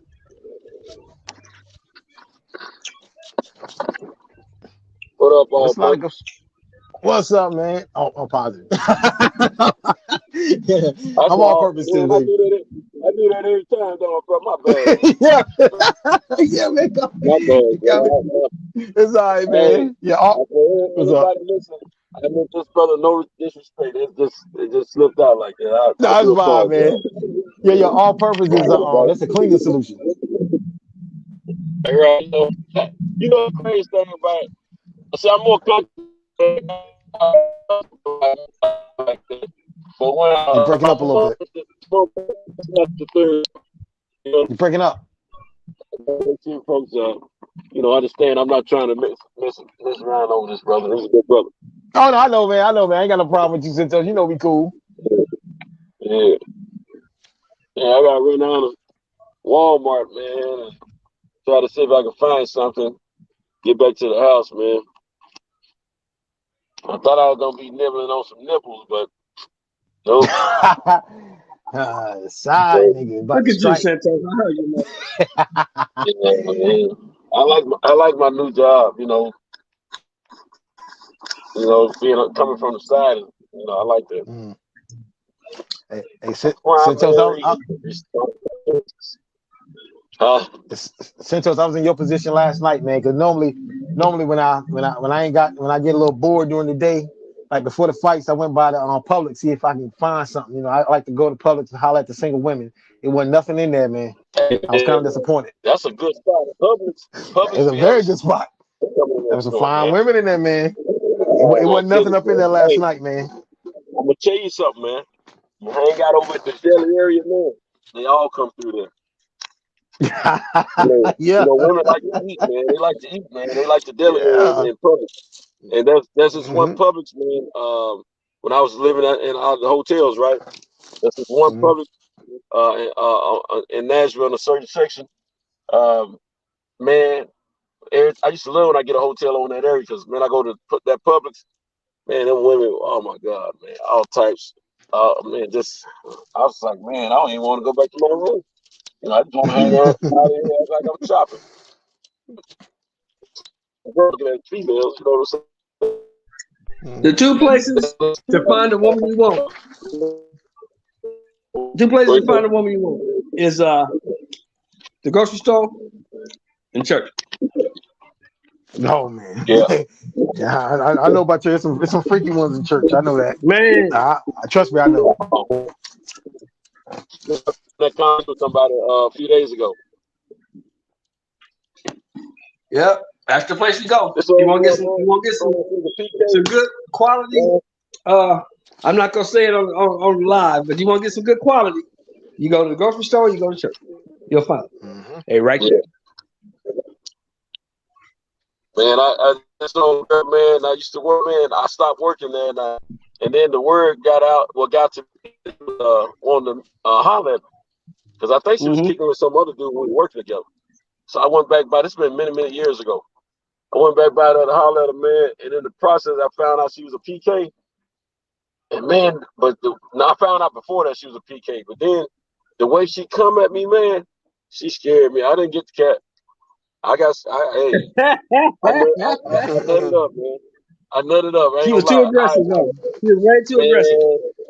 I was shocked, man. Because I expected, when I heard she was a PK, I expected a certain persona about her, right? It was totally the opposite, man. She was like, so what's up, Cinta? What you want to do? You know what I'm saying? I wasn't expecting that, bro. She sounded like she was had levels of experience of orchestrating her relationship with guys. You know what I'm saying? And I was shocked. You better come on get this. Santos is waiting on you. You better come get it. Ready, man.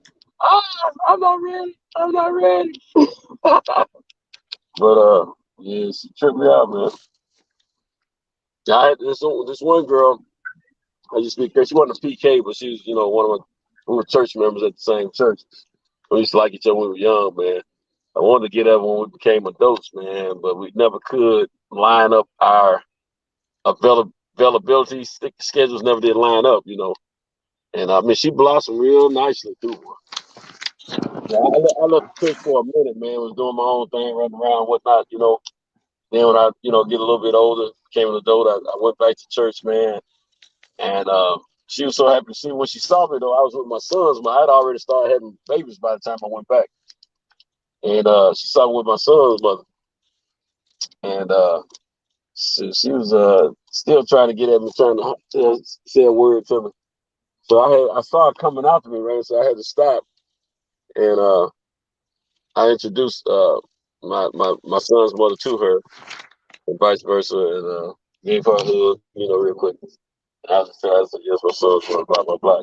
Let her know what time it was, But yeah, that's one of my miss. I wish I had capitalized on that because we were kids, man. I ain't getting nothing. We were church kids. Wasn't nothing jumping off. Hey, she had a house. It wasn't number. She had nothing but sisters, man. It was 6 more girls in that family. It was a total of 7 girls in that family. And the father was one of the deacons at the church. And him and the mom, they were strict on the girls, Well, the father was strict on them. After he died, they started taking it a little bit. I was like, whoa, I don't know that's why this girl. But she remained a good girl, man. She finally got married to one of the homies out of the city. And she got married after I got married. Because after I got married, she saw me and said, you didn't never try to give me a chance at all, And I was like, girl, you didn't want to holler at me. I put it on her. Actually, because I didn't want to have to leave the church because I know if we had got together in a serious relationship and didn't work out, one of us was gonna leave the church, and I didn't want to be the one. I didn't want to run out. That's the only thing about church, man. You got to worry about how the relationship turns out. I don't know how that go in the South, man, because I'm telling you, out here in California, these bitches be fucking out of both panty lanes in church. Oh, trust me, dog. They're doing a lot. They having a lot of sex around these parts. Yeah, around here too. Yeah, in the South too. It's worse. Probably worse. Yeah, if you're in a serious relationship, though, my some friends of mine, what I've noticed is somebody would leave that particular church, and the other one would a lot of times stay. And I didn't want to be one that cast did that, Man, these tricks out here be fighting at the church. Hey, Santos, you know who get all out here in the South where I'm at? You know who get all the sex in the church? The musicians. Yeah, the musicians. Hey, that's nationwide. That's nationwide. They get all of it. Preacher get all the coochie. That's why Richard Pryor the musicians. Preacher's wife. Oh yeah, the musicians. Yeah, the musicians. Yeah, musicians get all the pussy. Oh, the musicians. Yeah, musicians they get. Yeah. Out here in California, they be at the church. They be at the church on Sunday talking about, bitch, that's my man. Bitch, that's my man. Hey, what about the women that like to? Hey, back in the day when the women used to like sit up on the pew. I mean, up on the when they used to like to sit up on the what do you call it? They have the platform, the stage, and they have some folks up there, And some In of the the women you pulpit? sit up there, man, have their legs wide open for a poster. Or like some women like to sit on the front row in the front pew and have them legs open for the minister to see. Just give shots. Now several years ago, I noticed they started laying a little cloth across them. You know what I'm saying? Yeah. But I was like, man, because I used to feel a lot of panties myself, and when they started doing that in the church, I got mad or something. I used to visit some churches, man, and I would, I didn't care who I looked at then, but at my church, I would be good. If I go to somebody else, I'd be looking like something. Yeah, man, but yeah, I would tell you, hey, them bisexual boys used to get a lot of cat too. Yeah. Oh, most definitely. They had feminine ways, but they were knocking some of them gals off, man. Oh yeah, the bisexual boys get all the coochie. Yeah, and of course the women ain't threatened by them. They think they one of the girls. Yeah. Hey man, that was this dude I used to work with. I thought for surely he was gay, man. I really did. I thought he was a dude trying to be masculine but had feminine tendencies, right? Well, he still had feminine tendencies. But I was talking to him one night because it was like he was trying not to let it be known that he was gay. So I was talking to him one day as a dude, because he wasn't trying to. In my mind, he didn't want people to know he was gay. Right. I was talking to him, and he said, "Oh no, that's my girl, man. That's my girl. Why you think she mad at me?" Yes, it's this. He tell me this, that, and whatever happened because he used to work a second job, right? Right. And I was working there too, and he was going off about that. I said, "For real?" He said, "Yeah." I said, "Man, my bad, dude. I didn't know that was your lady." I said, "Well, she fine anyway, though." You know what I'm saying? But he was poking her the whole time. He was hollering at her and another chick. That's what they were arguing about. This dude was getting all kind of attention. I said, "This nigga sleep. He acting all like he got feminine ways. He knocking these gals off, man." Yeah, you ain't gotta hide it no more, man. Yeah, and he had a dude. This like 30-something years ago. He had a dude as a roommate. Yeah. I thought they both were gay though. I ain't gonna lie. I still believe it. I believe they were bisexual. Yeah, I mean that shit been going on since the beginning of time, bro. I gotta go in here to Walmart, man. Find me some stuff, man. Hey, I'm gonna jump out because I'm gonna be here for a minute, probably. All right, big dog. Do your thing, man. Hey, so I'll catch up with you, bring up speed on what I'm looking at, man. Okay, brother. Appreciate you, man. I'll talk to you soon. Now let me get it right. All positive. Take care, my brother. All right, man. Yeah. All right. We'll catch up on the third shift side. Okay. All right, y'all stay all right, brother, man, and I'll holler at y'all later. Holler at you, Sento. Right. Hey, peace and love to all the members of the chat family. And shout out to my man Kyle. All right, I'm moving out. I'm going in here to rob the bank. Y'all see my mask? That part. All right, all right. Hey, yeah, my man coming out here. He coming to my retirement party, bro. That's a real friend right there. Who was that? Sento. Oh, okay. Yeah, he comes from Tennessee. He gonna come to my retirement party, man. And you out in Cali, right? Yeah, I'm in Compton. Oh, okay. Yo, Shelton, you seen the new Tyson trailer that just got released? Like the new, not the updated one, not the old one, but the new for Hulu, the Hulu joint. No. Yeah, they put out a new trailer. Let me turn to Hulu right quick. Hold on. Yeah, they got a new trailer, man. Of it drops the 25th of August. So yeah, it just came out 4 days ago. Is that the one with Jamie Foxx? No, not the one with Jamie Foxx. This is a TV series. I think this is gonna be better than the one with Jamie Foxx. This is gonna be better than that one. Okay. Let me look at this shit, man. Let me look at this shit. Yeah, this is the second trailer, man. I like this one, man. I'm going to Hulu and I'm gonna type in Tyson trailer.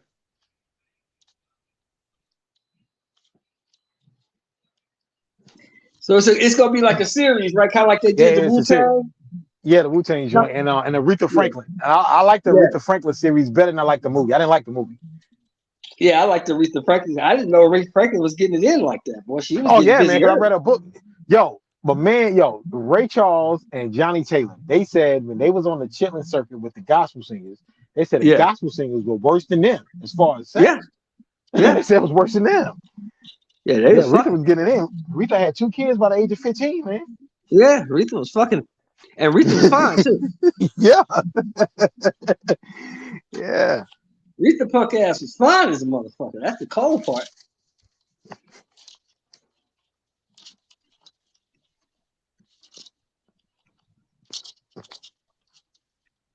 Well, you can't find it on Hulu. It's definitely on I got it right here. YouTube. Oh yeah. Let's see. It's on Hulu. Yeah. But yeah, I can't wait for that. It's August 25th, man. I can't wait for that to drop.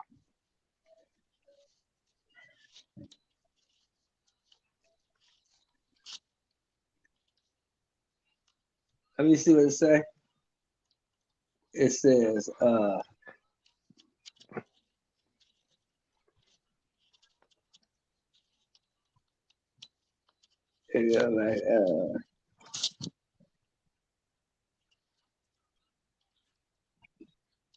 Mike, there it is. Yeah, Mike. Yeah, that's it. Yeah. Watch trailer. I'm finna watch it right now. Let's see what he's talking about. Yeah, that joint, man. I can't wait for that. Who is this dude, bro? I don't know who that guy is, man. I thought it was the guy that played Bobby Brown in the New Edition movie, but I don't think that's him. That's not him.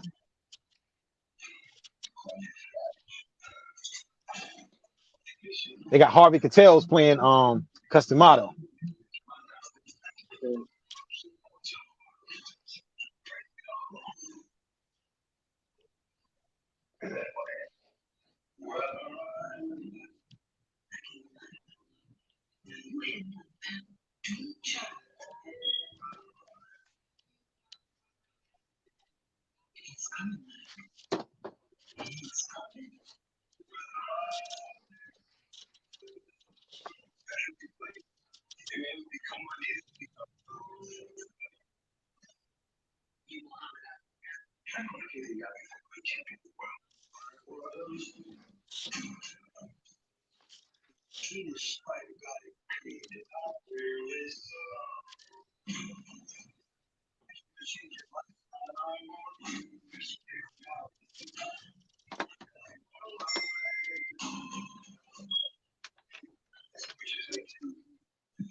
Okay. Yeah, I want to see this. All positive. Yeah, I got to see this. I'm gonna watch every episode of this. I can't wait for that to drop.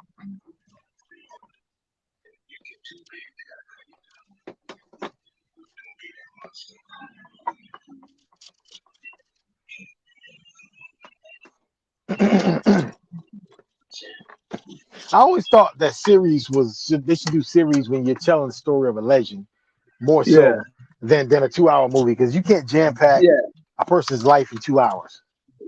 Exactly.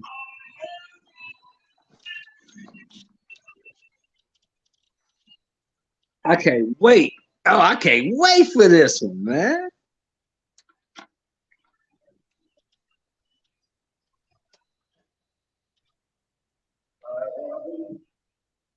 Mike, I mean, let me get your honest opinion though. What was Mike, man? As a fighter. I ain't talking about the person. We know what he was as a human being, a monster. But what was he as a fighter, man? In your opinion? I thought he was a dope fighter, but I just thought his prime was too short to be considered a top 10 all-time heavyweight. Yeah, I don't have Mike in my top 10 heavyweights all time. Yeah, because I think his prime was just too short, man. I mean, yeah, and in that little time frame, I mean, I still think he gives anybody trouble throughout the history of the heavyweight division. They fight him, but when people say, okay, Ali versus Tyson, you got to think which Ali we're talking about and which Tyson are we talking about. We're talking about Ali pre-listing. Tyson beats him at his peak. If you're talking about Tyson at his peak versus Ali coming back after the exile, Tyson at his peak beats him. But you're talking about Tyson after prison versus Ali at the prison, Ali beats him. You know, so now I'm gonna say this. This is how I see it. This is how I see it. Muhammad Ali from 1960 to 1967. Mm-hmm. That guy. Prime Ali. Yeah. Nobody beats that guy.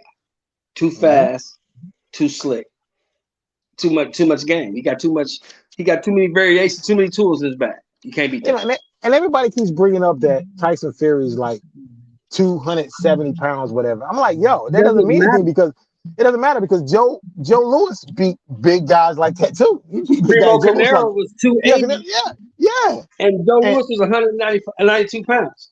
and the thing about Ali, you wouldn't have just Tyson Fury wouldn't have been able to lay on him and do these things with him that he was doing. Because he's Why? not Because going to be there. Because he's not he's going not to be going to there. stand it. He's not going to stand there. And people forget. They say with a reach. Well, people forget that St. Liston had an 86-inch reach. Mm-hmm. Reach didn't matter. When you in and out and you so fucking fast, it's nothing Liston could do. The guy was just too fucking fast. Now, Ali from 1970 to 1977, I think Tyson may have a chance at his peak of beating that guy. Mm-hmm. Yeah. But 60 to 67 Ali, don't nobody beat that dude. 6'3", 224, 220, 217. You can't beat that guy. He's too fast.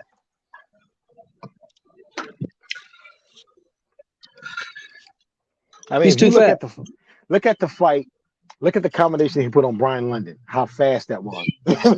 I'm not saying Brian London is an all-time great, but look at how fast those combinations Look were. at what he did to Cleveland Williams. Yeah. And people Look at forget what he did to Ernie Terrell. Yeah, in 15 rounds. Over 15 rounds, he beat up Ernie Terrell. And Ali Look at fought what for he 15 did rounds. to Floyd Patterson. Look at what he did to Sonny Liston. Look at what he did to Oscar Bonavina coming off a 3.5-year layoff. This dude was different. I promise you that, bro. Hey, this is supposed to be this went from 30 to 40 minutes to 2 hours, man. Yeah, we killing it. We killing What's up, it. Kyle? Hey, I forgot you were still here. Yeah. Hey, look, Kyle, you waiting for the miniseries like us? You said what? You waiting for the series like us? It starts on the 25th of August. What series? Tyson. Oh yeah. No question about it. No question about it. I think it's gonna be dope. Yeah, I just watched the trailer. My man's all positive just hit me to it. I didn't even know the shit was coming on. Yeah, man. I think it's gonna be better than the Jamie Foxx movie because the Jamie Foxx movie might be 2.5 hours. You can't a 2.5 hour movie can't be better than the series. The series is gonna cover everything. And you're going to have to be waiting all week to watch the motherfucker. Yeah. They picked a good Mike Tyson on. How you doing? Yeah, who is that dude, Kyle? Yeah, I don't know who he is. I don't know. I don't know, bro. I don't know. I see. He matter of fact, he played in the movie that show they gonna like. When they was in Miami, that one movie. You know what I mean? What movie is that? Oh, that movie where they was gay? Yeah. Yeah, I like that movie. I didn't like the gay part, but I like the movie. The story was good. That's him. That's him. The one that won the Oscar. You know that movie that won the Oscar? Oh, you talking about the one Marshall Ali played in? Yeah. Okay, I never seen it. I never seen the movie. Remember the dude got older and shit? He got the grill in and all that? That's yeah, that I was it. I never seen it. Okay, I didn't know that. Okay. Yeah, that was a great movie, though. I forget the name of it. It starts with an M. Yeah. I know exactly what you're talking about. I never seen the movie. I know exactly what you're talking about, though. Yeah, that's a great movie, though. I wish I watch that motherfucker tonight. That's a good movie, man. It's because the first time you see it, I didn't realize that the dude was gay. You know what I'm saying? I didn't realize the kid was gay. I thought the kid was just, all fucked up and had all that shit going on. But it was a wild flick, man. That flick was wild. Yeah, most definitely.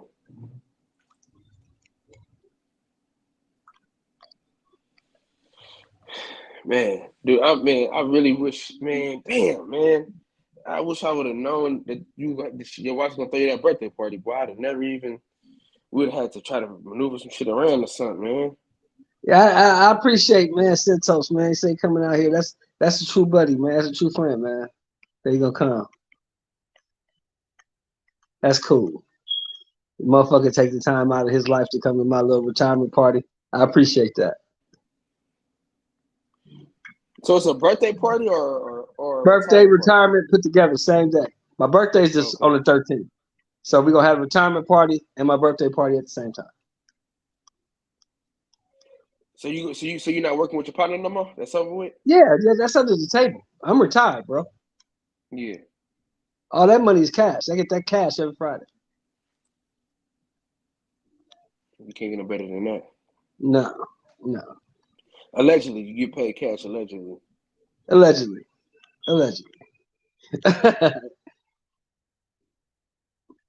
Yeah, shit. They can't do nothing about it. Ain't nobody on this live stream in the union. And ain't nobody damn near I'm damn near the only motherfucker besides you on this live stream in California, so I ain't worried about that shit.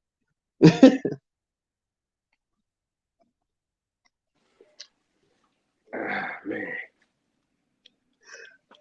So give me your thoughts, Kyle. What do you think of Mike Tyson as a fighter? What was your impression of him as a fighter? Are you talking about, the guy? You know who the guy was. He was a great fighter. He was an icon, but if we talking about just like as a fighter, we never got to see the best of him.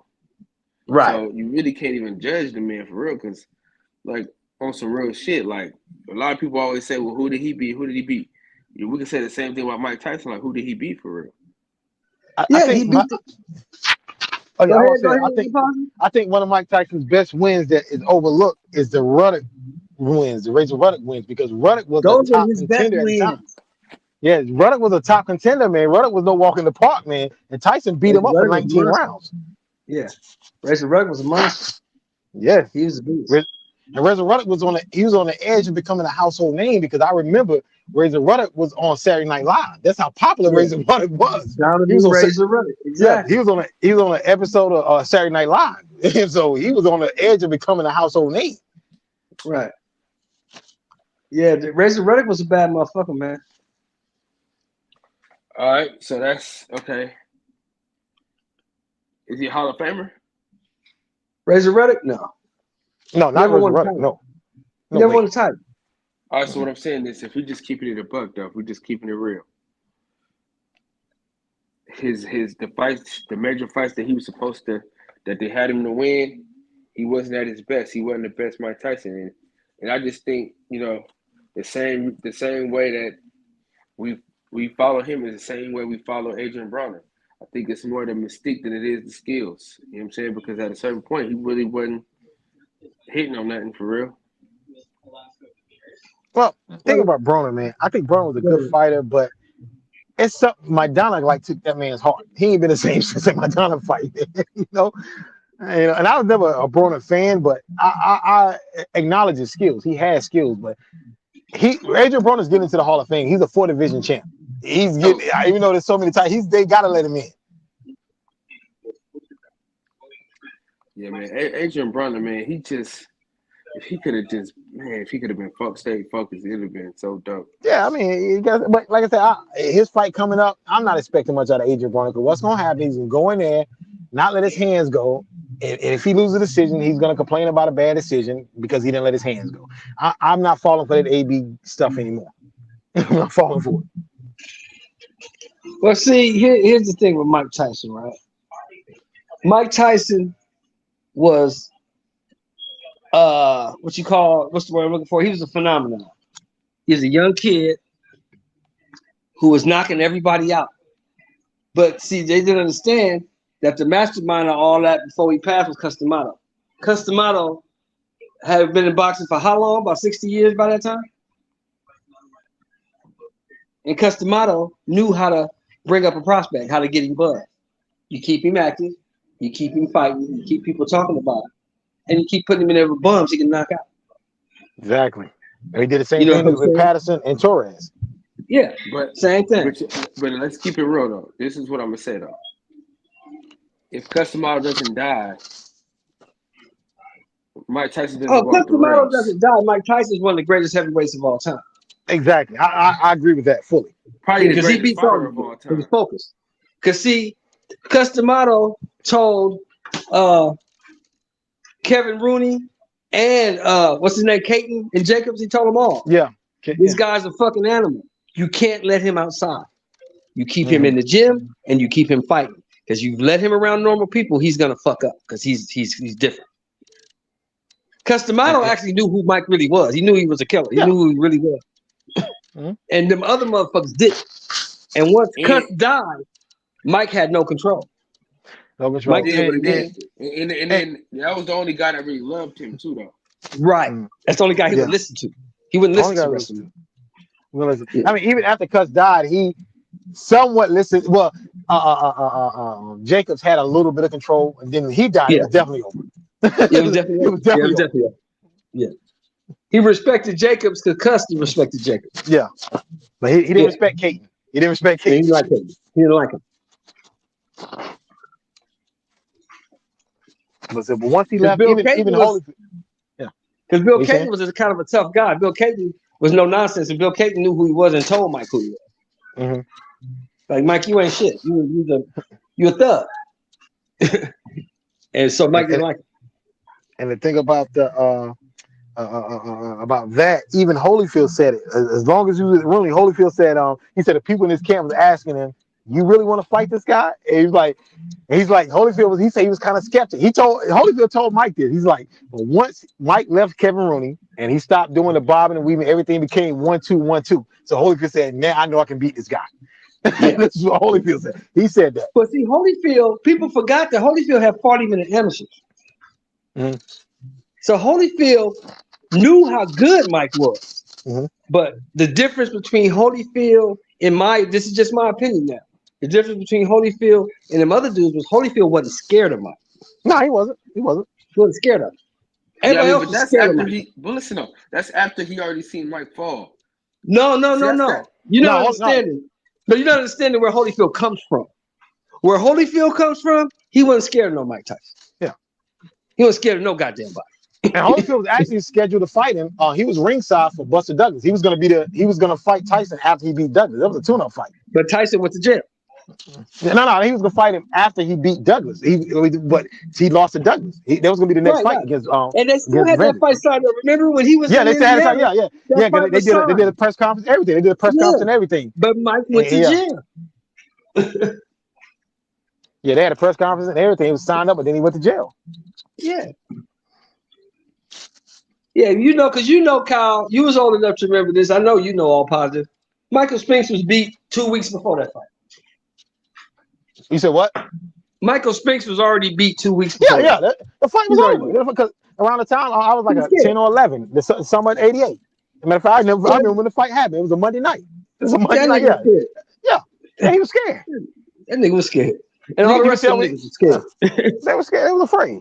I mean, I never understood why Bone Crusher Smith was afraid, because Bone Crusher Smith had power and he was so much bigger than Mike. So I never understood why he was so afraid. But you know who wasn't afraid of that nigga? I'm gonna tell you two other people besides Holyfield who wasn't afraid of Mike. Well, Mitch Green definitely. Thomas wasn't scared of him. Yeah, Pinkman Thomas wasn't scared. And Tony Tucker wasn't scared. Yeah, Tony Tucker was Tony Tucker actually caught him with an uppercut in the first round. Yeah, Tony Tucker was first round. The rest of them niggas, Kyle, was scared. To death. I don't think Trevor Berbick was scared either. I think Trevor Berbick was just stupid. Yeah, I don't think he was scared either. I don't think Trevor Berbick was scared. Trevor Berbick was a crazy motherfucker. Remember him and Larry Holmes? Larry Holmes trying to kick that nigga? Yeah. Larry Holmes drop kicked him. Yeah. Trevor Berbick was Huh? Larry Holmes, he tried to kick me. He said, Larry Holmes kick and punch me. Larry Holmes kick and punch me. And Larry Holmes came drop kicked him off the car. Yeah, Trevor Berbick was a cold motherfucker, man, because Trevor Berbick, once he beat Ali, he felt himself. Yeah. He beat the old Ali. Yeah, he beat a decrepit Ali. Yeah. Ali should be in the goddamn ring.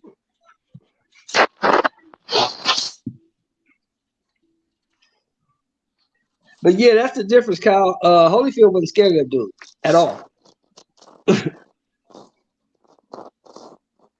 And even though he's one of my favorite fighters, Evander Holyfield was a dirty fighter. Holyfield's very dirty. Very dirty. He gonna elbow you, headbutt you. Definitely headbutt you. He got what he gonna do. My favorite you fight Holyfield. You fight Holyfield, you in a fight. Yeah, my favorite fighter all time, Dirty too. I mean, I love Bernard Hopkins. Bernard Hopkins is a dirty fighter. I'll admit it. Shit, my guy is Ali, and Ali was a dirty fighter. Oh yeah, Ali grab Academy, behind the head, right thumb in behind your the eye. head, rub his laces across your face. Yeah. Yeah, dirty fighter. But it's pro boxing. Fighting for money. So what you want me to do? We ain't fighting for trinkets and trophies, nigga. We fighting for money. It's a wild That's place why we they got a live ref. in, man. That nigga dirty. That's why they got a ref. He's supposed to catch all that. That's what he's there for.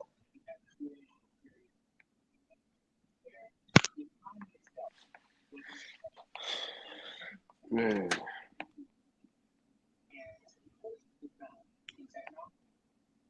What you doing, Kyle? Working? Man, you know it, man. In and out, trying to make something shake. I work at the club tonight, so Oh, What you okay. doing? Well, hit You doing security? You bouncing? yeah, I do a little bouncing You on carry a weekends. gun? Nah, Kyle got them hands. Okay. drunk. Kyle beating up on them drunk niggas. I threw a nigga on his head the other day. Dang, But Kyle I be got giving, them hands. listen up, I be giving niggas so many passes though. Like I don't even really try to throw niggas out. I be trying to get niggas passes. Because, Kyle, you're talking about drunk people. Here, you come on now. yeah, but you know I try to because you know what I'm saying they spend a lot. They spending money. You know what I'm saying, and I don't want to throw you out if I ain't got to. Kyle, once But if that I brown just, liquor get up in you, all logic goes out the door. Yeah. know. You know how Jack be doing. Jack can tell you do all kind of shit. See that big old nigga over there? Nah, Jack, what you talking about? Big nigga, he talking shit about you. Go over there and knock that nigga out. If you go over there, you either get your ass booked or you wind up going to jail. You in the cell. Jack said, man, I didn't tell you to do that shit, man. What's wrong with you? Jack, you told me you had my back. Yeah, but I didn't say go punch the nigga, man. I just told you nigga was talking shit. I didn't tell you to go do nothing about it. Yeah, I stopped drinking that brown liquor, man. That shit had you in trouble. Get you in trouble, man. Every Had your time. ass in trouble, man. Had your ass in jail or beat the fuck up or shot some goddamn man. Hey, one of my boys he really is an alcoholic, but he drinks a lot of beer. He told me, he's like, the reason he stopped drinking liquor, the difference between liquor and beer is if you step on his shoe while he's drinking beer, he'll let it slide. You step on his shoe while he's drinking liquor, it's on. No, yeah, that's what he said. That's what he said. He's like, you stole his shoe. But he said, that's why he said he had to stop drinking liquor, man. Yeah, I don't know. Every man got to know his limitations, bro. I don't fuck with no alcohol. No hard alcohol. I don't miss alcohol, period, man. I've never been drunk in my life. Yeah. I don't fuck with that shit. That shit had your ass in trouble.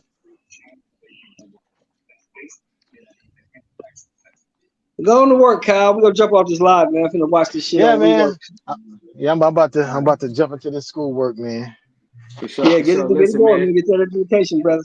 Not for me. I believe DJ will go live tonight. I'm not sure I'll call him, but you know what's up with the treating players. Yeah, if you do, I'll jump on me. Yeah, tell the nigga to call me. Once you call him, tell him to call me. I got you. You know, it's always shooting players. Me, thank y'all for breaking bread with me, man. We are out of this joint. All right, man. Yes, sir. Appreciate y'all, man. Appreciate y'all. Everybody that stopped in and hopped in here, man. Appreciate y'all. Most definitely.